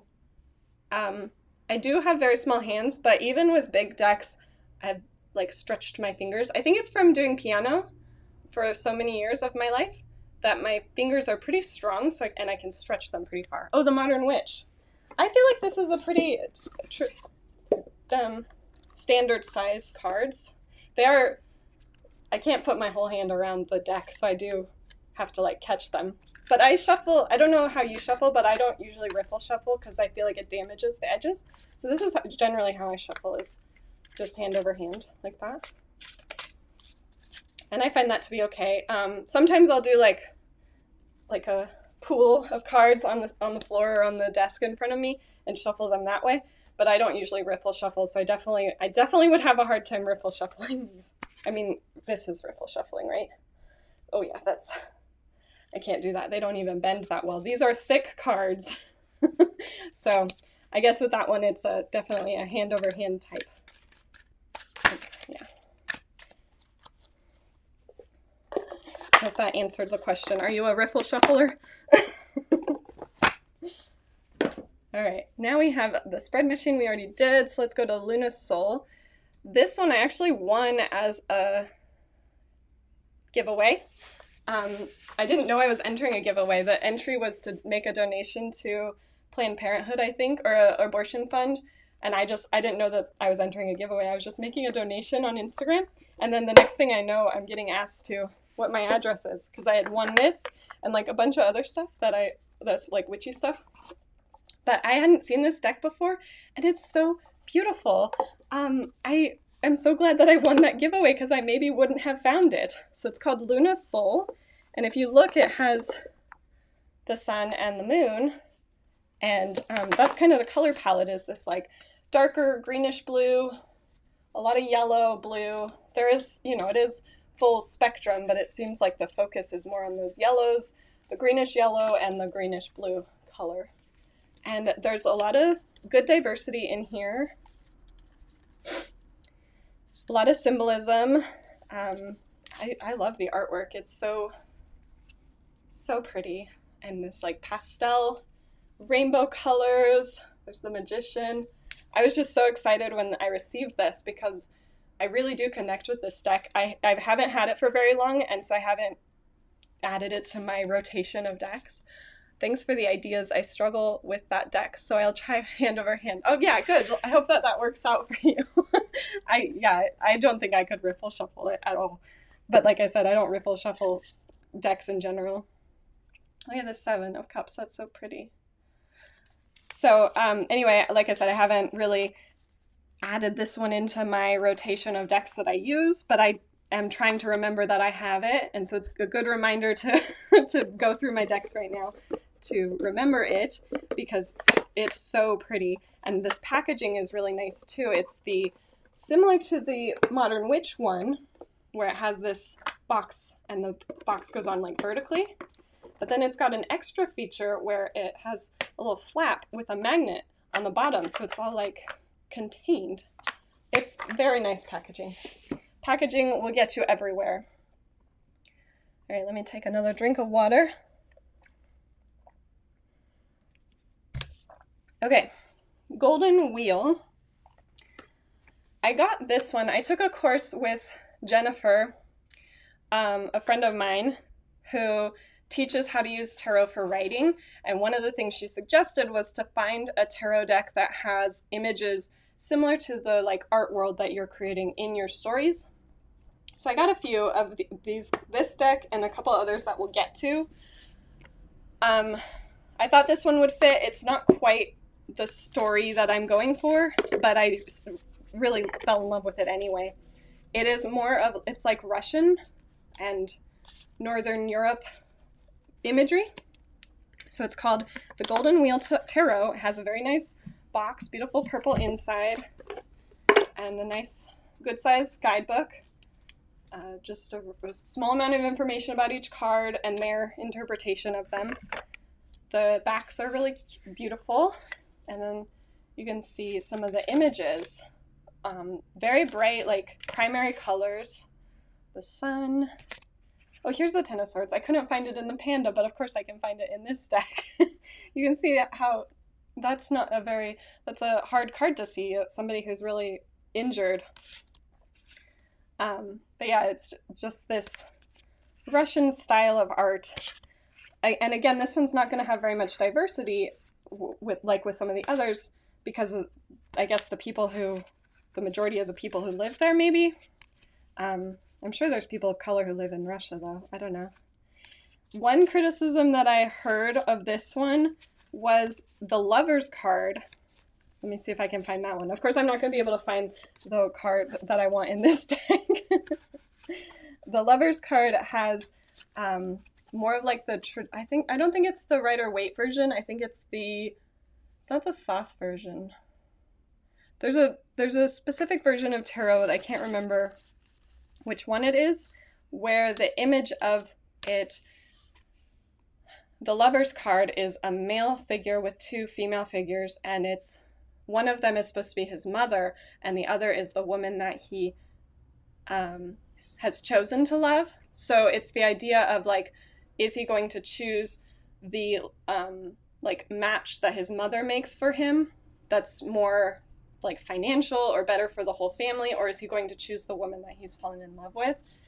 And so that's the interpretation of that card with when there's like two female figures in it, versus the Rider-Waite version, which is just the angel and then the Adam and Eve figures. And in that one, there is still a choice. It's choosing the divine thing, like what's right for you or what's easy for you.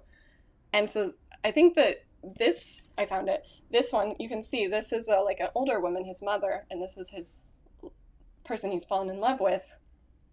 And so he's having to make a choice. And I think that's kind of important for the interpretation of the Lover's card, because a lot of people interpret the Lovers as like love, and it's more about choice. When I get it in readings, I often think about it as a choice. And so this one I feel like reflects that choice better than the Adam and Eve figure, where it's more like a match, a pairing. So anyway, that's just something that you might see in some tarot decks, is this style with two female figures, the mother and the love interest, and then a male figure, versus the Adam and Eve style of the Rider-Waite decks. Just something to think about. You might see that in some decks. I think it's also in the, what's it called? The Haunted one. It was really popular for a while. It's sort of like a Tim Burton style deck. I can't remember what it's called right now, but they have that same idea. So anyway, I really fell in love with this. It doesn't really match my story, but I still use it as, oh, this one's really pretty. I still use it as a oracle style deck, of divination deck. Something you might be interested in. Put it away. We put them in the top of the box. Now we have the Cat Grimalkin, which is out of print. Well, at least the version that I have. I do think she has a second edition, but it looks different from this one, so I didn't want to put a link to it. But if you're interested, I could give you a link to her website. I have the Crow Tarot, which is by the same artist, MJ Cullinane. Oh, I guess I've been... No, it's older and younger wife, straight from the male sex drive. I haven't heard that interpretation before, but I mean, if that's the way that you're interpreting it, that's fine. Everyone interprets cards differently. I've always thought about it as like your family is making a match for you, or you're falling in love with someone who's not the person who your family thinks is right for you. So definitely I'll add that to like my interpretation of the Lover's card too. It's not really the way that I usually interpret it though. All right, so I got the Grimalkin Tarot because I do love this art style, and they're cats. So another cat deck in my collection. They're very cute. Cats doing cat things. So if you like cats, this is definitely a good one. If you like this art style as well, it's sort of collage-y, I don't know how you describe it. Painty, collage-y style.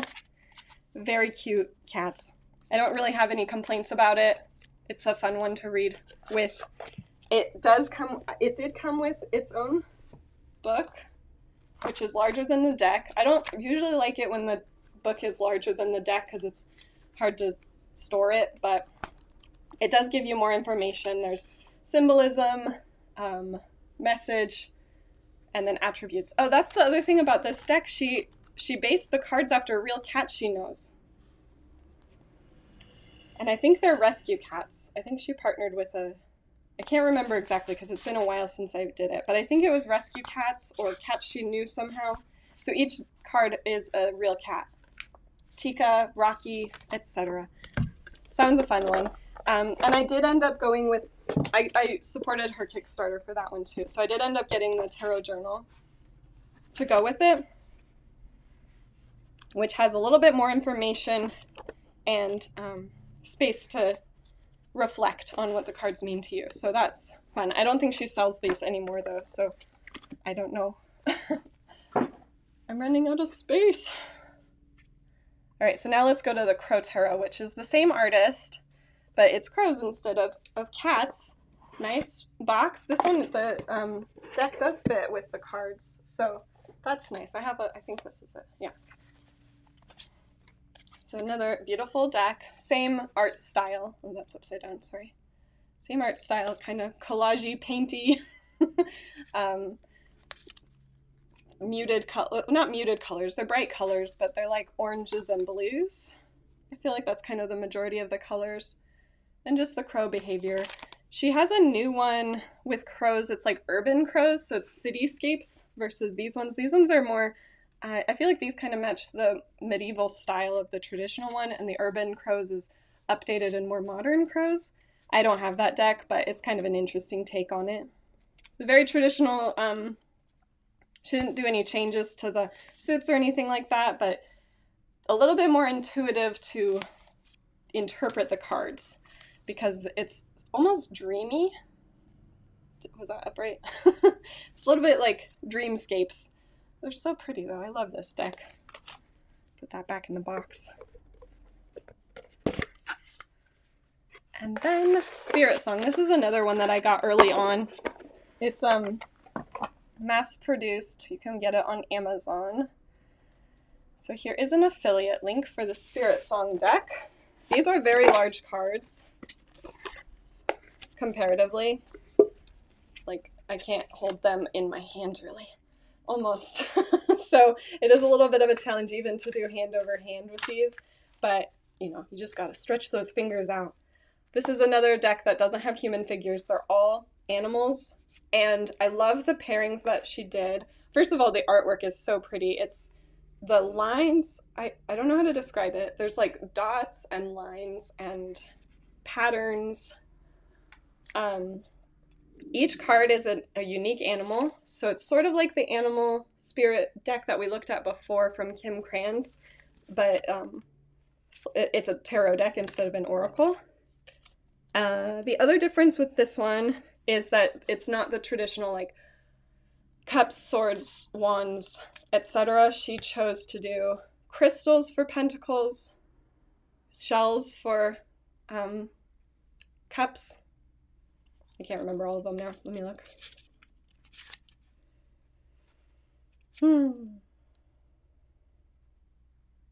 Acorns.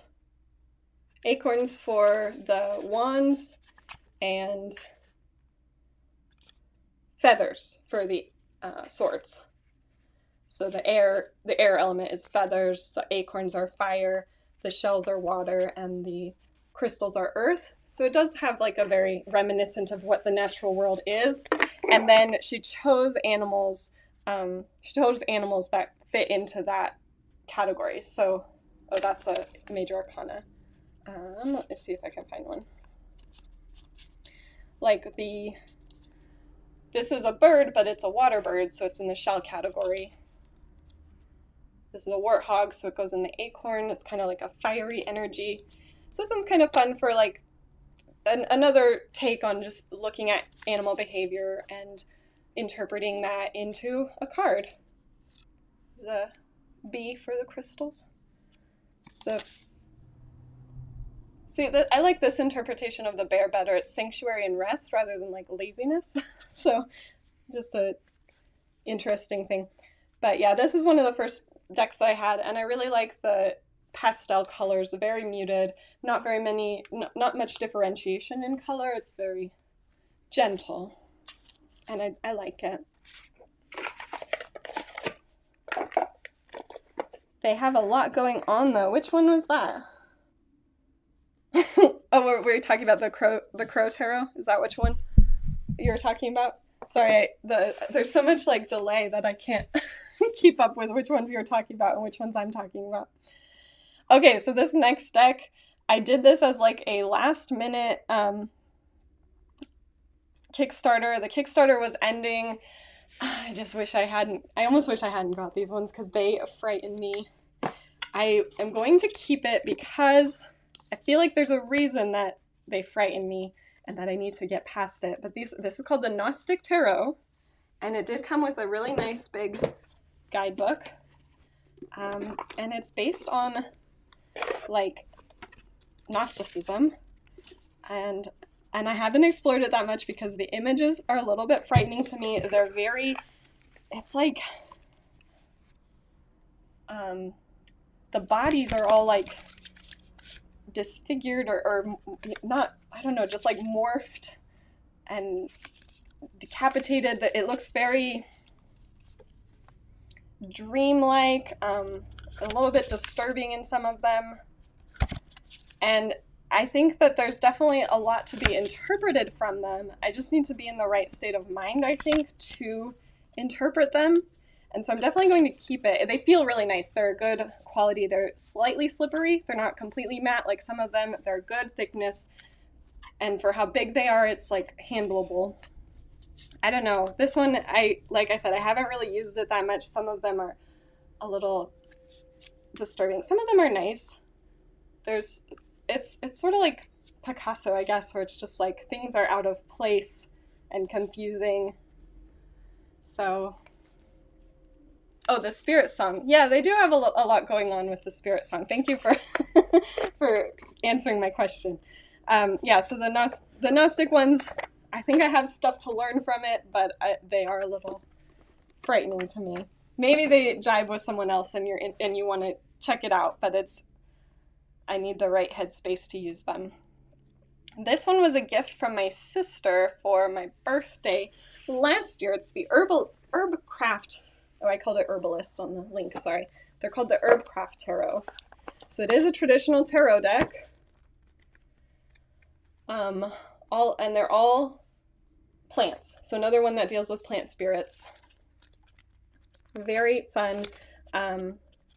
Good size.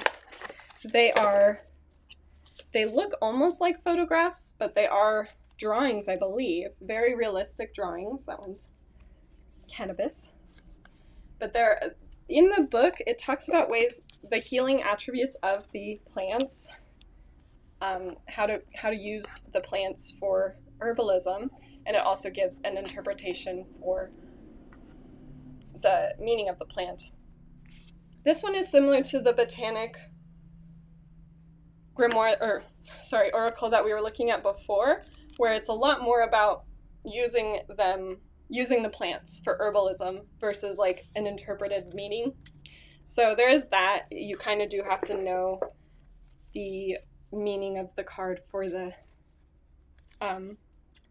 Rider-Waite in order to interpret them, because they don't, like, this one is the dandelion, it's for the Fool. It doesn't give the same visual of like the Fool in the traditional one, which is a man who's stepping off a cliff and taking a leap into the unknown. This dandelion image, it doesn't really give that same meaning. So I guess it could have different interpretations, but yeah, you kind of do have to have a little bit of that background information or be willing to be more interpretive or like intuitive with how you're interpreting the cards.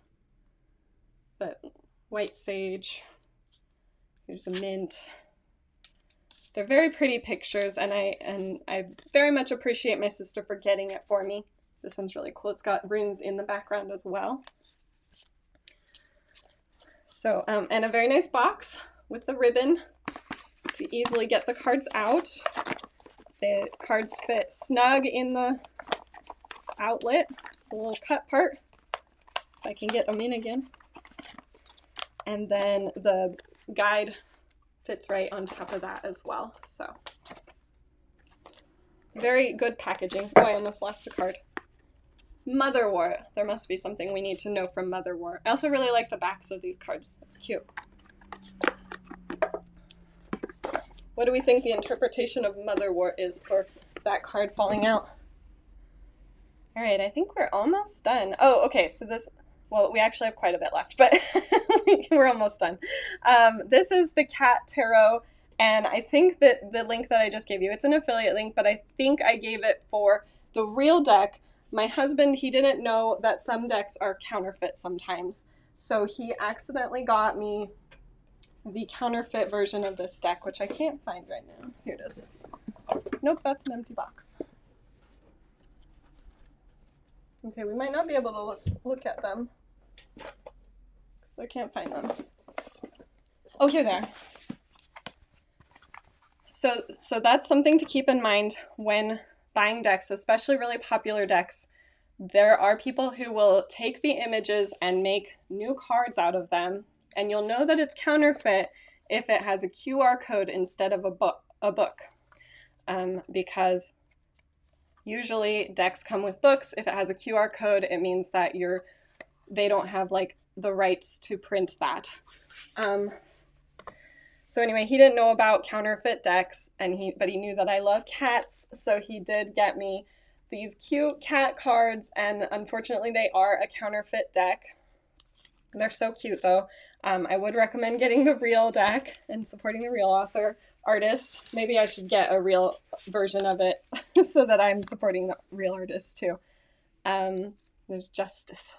It's cute cat like biting the hand that is scratching it in a way it doesn't like.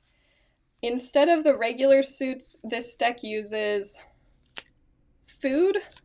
I think it's food for pentacles. No, it's play. I can't remember.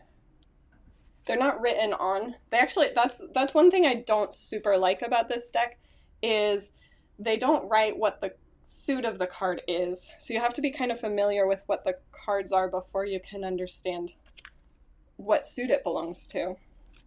Because the pentacles, I think they did claws for swords. Yeah, a lot of the ones with the swords are claws. I think they did food for pentacles. I think for the wands, they did like playtime. And then for the cups, what was it for cups? Some kind of water, maybe? Yeah, water bowls, I guess. So they tried to make it more cat familiar. But yeah, like I said, it doesn't show you necessarily what suit it is the way you might see in a traditional deck. So you kind of have to guess or know the deck really well. And like I said, again, this specific deck is counterfeit, but there is a real version of it. So don't get the counterfeit one, only get the real version. Okay. The next one that I have is another herbal deck. I have a lot of plant decks. This one I got in a what's it called? Subscription box. And I do love it very much. Let me get the deck. Here it is. It doesn't have a very large book, so it's very small amount of information, but I do like that it has kind of the lore of the plants. Like, for example, the Ace of Coins is grapes, and it talks about this fruit is associated with Dionysus, the Greek god of hedonism, serves as warning against greed, like when he grants King Midas wish to turn everything he touches into gold. So it has a little bit of lore surrounding the plant that he chose. And then I really like the art because the background is this black color with the colors popping out from it. I thought that was an interesting choice. Now, one thing I don't super like, again, is the symbols. You have to understand what the symbols are before you know what suit they belong to. So it's a little bit hard to read it. Some of them, like the suits cards, like it does have, that's a page of coins. You can kind of guess the page of coins, the knight of coins. But like this one, that's wings. It's some major arcana card, but I don't know what that symbolizes necessarily. So I have to kind of guess until I really understand it. But they are really pretty pictures, and I think if I used it more often, I would be more familiar and be able to read it better. But it's just not one that I reach for very often. So I think this is the Empress, because it's got those stars. That'd be my guess. Be a good idea for a magnolia. I think that's a magnolia. Anyway, I love the design with the black background. It's just, like I said, not one that I often reach for. Okay, so we have the Biddy Tarot deck. This is an affiliate link. It's not the Biddy Tarot. It is done by Biddy Tarot, but they have a new deck that's actually called Biddy Tarot. This one's called Everyday Tarot. And it is super cute and small. Scooch back a little bit. Very small cards, easy for traveling. I take this one with me when I go traveling a lot. I don't like the packaging. That's why I keep it in the bag. This is very uncomfortable packaging. You slide the book in here. I'm always afraid I'm going to rip it. This is really hard to get open. I don't think they designed this very well. They tried to make it really compact, but it's not my favorite. So I keep it in this little bag, and it's much easier. I actually know the artist. She lives down the street from me, and her husband plays bike polo with my husband. So I didn't know that before I bought the deck, but one day she saw me using it, and she was like, "Hey, I did that deck." So that was a funny coincidence. But anyway, all of the cards are purple, gold, and white. Those are the only colors used. And it's this very geometric, kind of Art Deco style. Love it. Simple. And I love the symbols that she pulled out because they are simple, but there's still a lot of symbolism in the cards. This, like, keys, the way that they're holding the earth, but it's not an earth, it's a ball. So anyway, I really love the way that they interpreted these cards. And I love that it's so small. The guidebook is also small and very straightforward information. Okay. Okay, this is the Tarot of the Divine we're going to next. This one is each card is a different fairy tale from different cultures. Oh, Simple Goddess says, I like this deck. I get great readings with it, and I also dislike the box, so I made my own for it. Oh, good. I'm glad that's clever to create your own box for it. Maybe I should do that. The box is just ridiculous, though. I'm glad I'm not the only one who thinks that. But it's a good deck. Great for reading. Okay, so I can't mix this one up too much because I'm currently using it for the sacred readings that my mom and sister and I do together. So these are the cards that we've already done, and these are the ones that we haven't. So I can't mix them up too much. But each card is a different fairy tale from a different culture around the world. So we have all sorts of different things represented. The art is really pretty, lots of red and blue. Mostly those are the majority of the colors. So I thought it was really pretty. My sister actually got the book that comes with it, and it is so, it's a great edition. I wish I had gotten it too. I could order it, but... Oh yeah, that's what you're talking about. Do I have the additional book for the Tarot of the Divine? No, I don't, but my sister got it, and so when we do a weekly sacred reading practice where we read a chapter, we choose a tarot card that we look for the symbolism of that card within the chapter. And so she reads us the story from the fairy tale book, the additional book. And yeah, it's really fun to be able to have that because the guidebook that it comes with doesn't have the full story. So you don't necessarily know the whole context of these. If you don't know the story already, you don't get the full context. So I definitely would recommend, if you really are interested in the fairy tales and the lore, getting that extra book would be a good idea. But there's so many. I mean, it gives you enough information to interpret the cards, but if you want more of the background, then yeah, the extra book is good. Yeah, I don't really have that much to say about this. The only thing that I would add is that sometimes the fairy tales don't really match my understanding of the cards, but that doesn't mean it's wrong. It just means that I have a new, layer to my understanding.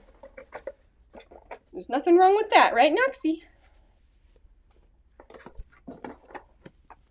Good jump, baby. Okay, so the next one is a one that's out of print, and this is actually the one that I got for my book, the novel that I'm writing. So I ordered the deck thinking that I got the deck, but I actually just got the book, and so that was kind of disappointing. But then I found out that the deck is out of print, so it's the Victorian Faerie, because the book that I'm writing is like a gas lamp fantasy, and so I wanted that Victorian style, and it's also got that fantasy level, so I wanted to have that imagery to help me write it. So anyway, I will say that I deliberately bought a counterfeit deck because it's not in print anymore, and I can't afford to spend thousands of dollars on an out-of-print deck. So I imagine that you're saying that's so neat about our sacred readings, because it is pretty neat. I'm glad that we do that. But if that's not what you're talking about, then correct me. So anyway, this is a counterfeit deck. This is, again, it's that same size as the cat one. I don't recommend buying a deck that's counterfeit, but in this case, I needed it for writing my story. I needed to have the images. This one, if you really do want this one, you know, maybe buy the counterfeit, but also you can buy, it's for free. They have an app that has all these cards. So I did get the app as well, and you can see all the images, and you can do a reading with them. If you like this idea of like the fairies and the Victorian style, that gas lamp fantasy. But yeah, if you're like me, can't afford to get $1,000 on a deck or more because it's out of print, you know, sometimes you gotta do what you gotta do. Okay, another Kickstarter. This is the Oak and Acorn. This one is another animal-based deck. The packaging, it came with this a dyed towel. I think they used tea to dye it. So I used that to keep it protected, but it does come with its own box. It's just a regular lip though. So again, it's one I don't like to keep it in there because I'm afraid I'll rip it. So I keep it outside of that. I need another drink of water.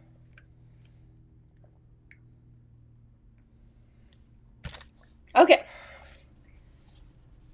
So one thing that I don't super like about these cards is the edge, but at the same time it does keep them framed. So, you know, that's like a personal choice. If you like the frame or if you'd prefer they go to the edge. It does add a little bit of character because it's kind of a rough edge around them. But no human figures, like I said.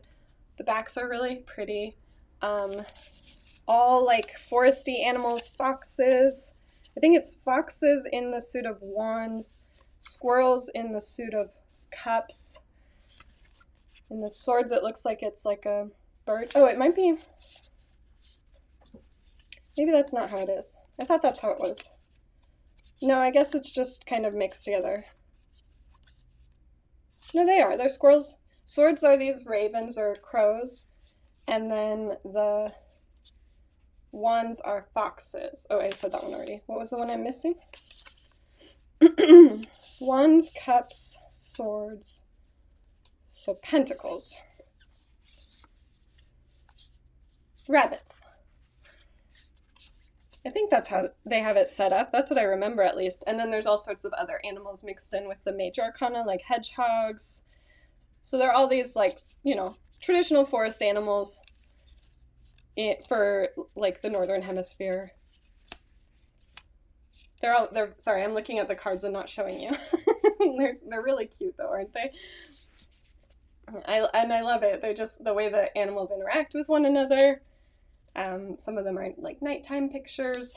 So I couldn't resist it when I saw the Kickstarter was going live, even though at that point, I think at this point, when I got this deck, I was also backing like 4 other ones. So I have had to take a break from backing decks on Kickstarter. I haven't bought any new ones for a very long time because I spent too much, and now I'm learning with the ones that I purchased because I haven't quite gotten to use some of the ones that I purchased. So that one is a good one. Universal Fantasy. This is another one that I got to help me with story writing. This is an affiliate link. Let me see if I can find it though. Is it this one? Yes. So this is just a traditional high fantasy imagery. Some of the images are, I really like them. I like the texture of the I don't know how to describe it. It just is an interesting style. The like carving into it, into the wood and stuff. The way that it's outlined, I think that must be what I like about it, the outline of it. They're very sharp images. It's not soft. It's very in your face, I guess. This one's really pretty. Sorry, my fingers are cutting it. So this one, like I said, I got it for helping me with my story because it is a fantasy, but then I found the fairies. So kind of a combination of that one, this one, and the golden wheel are all used when I'm writing. But so I don't really use it that much for oracle use, but it is a very pretty one. And if you like that high fantasy style of like dragons and knights in shining armor and damsels in distress, the Universal Tarot is a good one. Universal Fantasy Tarot. Okay, I think we already did the cat oracle. The weird cat. This is the first cat deck that I backed on Kickstarter, and it's actually out of print. I am sorry to report because it's so fun, and if you like cats and you like kind of cutesy, cartoony drawings, then you would probably wish you could get this one. They're so cute, and it's definitely a fun deck. It's for, I don't know, it's kind of like a vintagey vibe with the bubble letters and the bright colors, and the backs are this, and the sides are this like mirrory pink. Super fun deck. Came with a nice guidebook. I wish it was still in print, but she is not printing it anymore, so I don't have a link for it. If you find it on eBay or something, though, actually I did see it was for sale, I think on eBay. And let's see, do I have any more? Yes, I have two more to show you. This is the Young Witch Tarot. Same artist as the Mood Tarot, Natalie Meraki. What are you doing? So if you have any kids in your life, this one is a really cute deck for children. Young Witch Tarot has a nice magnetic box. The backs are this pretty blue color with the rose. Cute little cat on the inside there. And each card has a little poem or a little rhyme to help you learn them. The images are just very traditional Rider-Waite. There's the Lovers card. You can see the Adam and Eve imagery that we were talking about before. They clothed the Star card to make it a little more age appropriate. They clothed the World card. But yeah, if you're learning tarot, this is a good one because, like I said, it does give you the meanings, but it is designed for children to learn, so it's a little cutesy, a little... I bought it because I wanted to support the Kickstarter, but I'll be honest, I don't read with it. I haven't really read with it before because I'm not a child and I know the tarot, but I thought it was a cute idea and I wanted it to succeed, so I did purchase it. Just a little bit of information about each card, definitely written for kids, very easy to read for them to interpret it. So again, if you have any kids in your life, this is a good one to look into. And it came with a little young witch guide as well. So it's not just the inside. For the tarot, sorry, I read the word incense. It's not just for the tarot, but I think it will come with this book. I'm not sure if that was like a extra thing that was included in the Kickstarter. So I can't promise that it comes with this cute little book, but if you have any young witches in your life, then you might keep an eye out for this book as well, to help them learn about witching. And then the final deck is also not in print, but it is one that I really, really love. It is the 9 Worlds, so it is very like Norse drawings. One of the first decks that I backed on Kickstarter has a lot of Norse mythology, Viking stories and imagery, lots of runes and things. The 9 Worlds obviously is the idea in Norse mythology of the different areas that humans live in Midgard, and then there's Asgard and Jotunheim and all of that. So that's a really cool deck. I think you could probably find it on eBay if you really wanted to look for it, but it's not in print anymore. So, okay, that's everything. I really have to go to the bathroom, so I'm gonna get going. But I really appreciate those of you who hung out with me.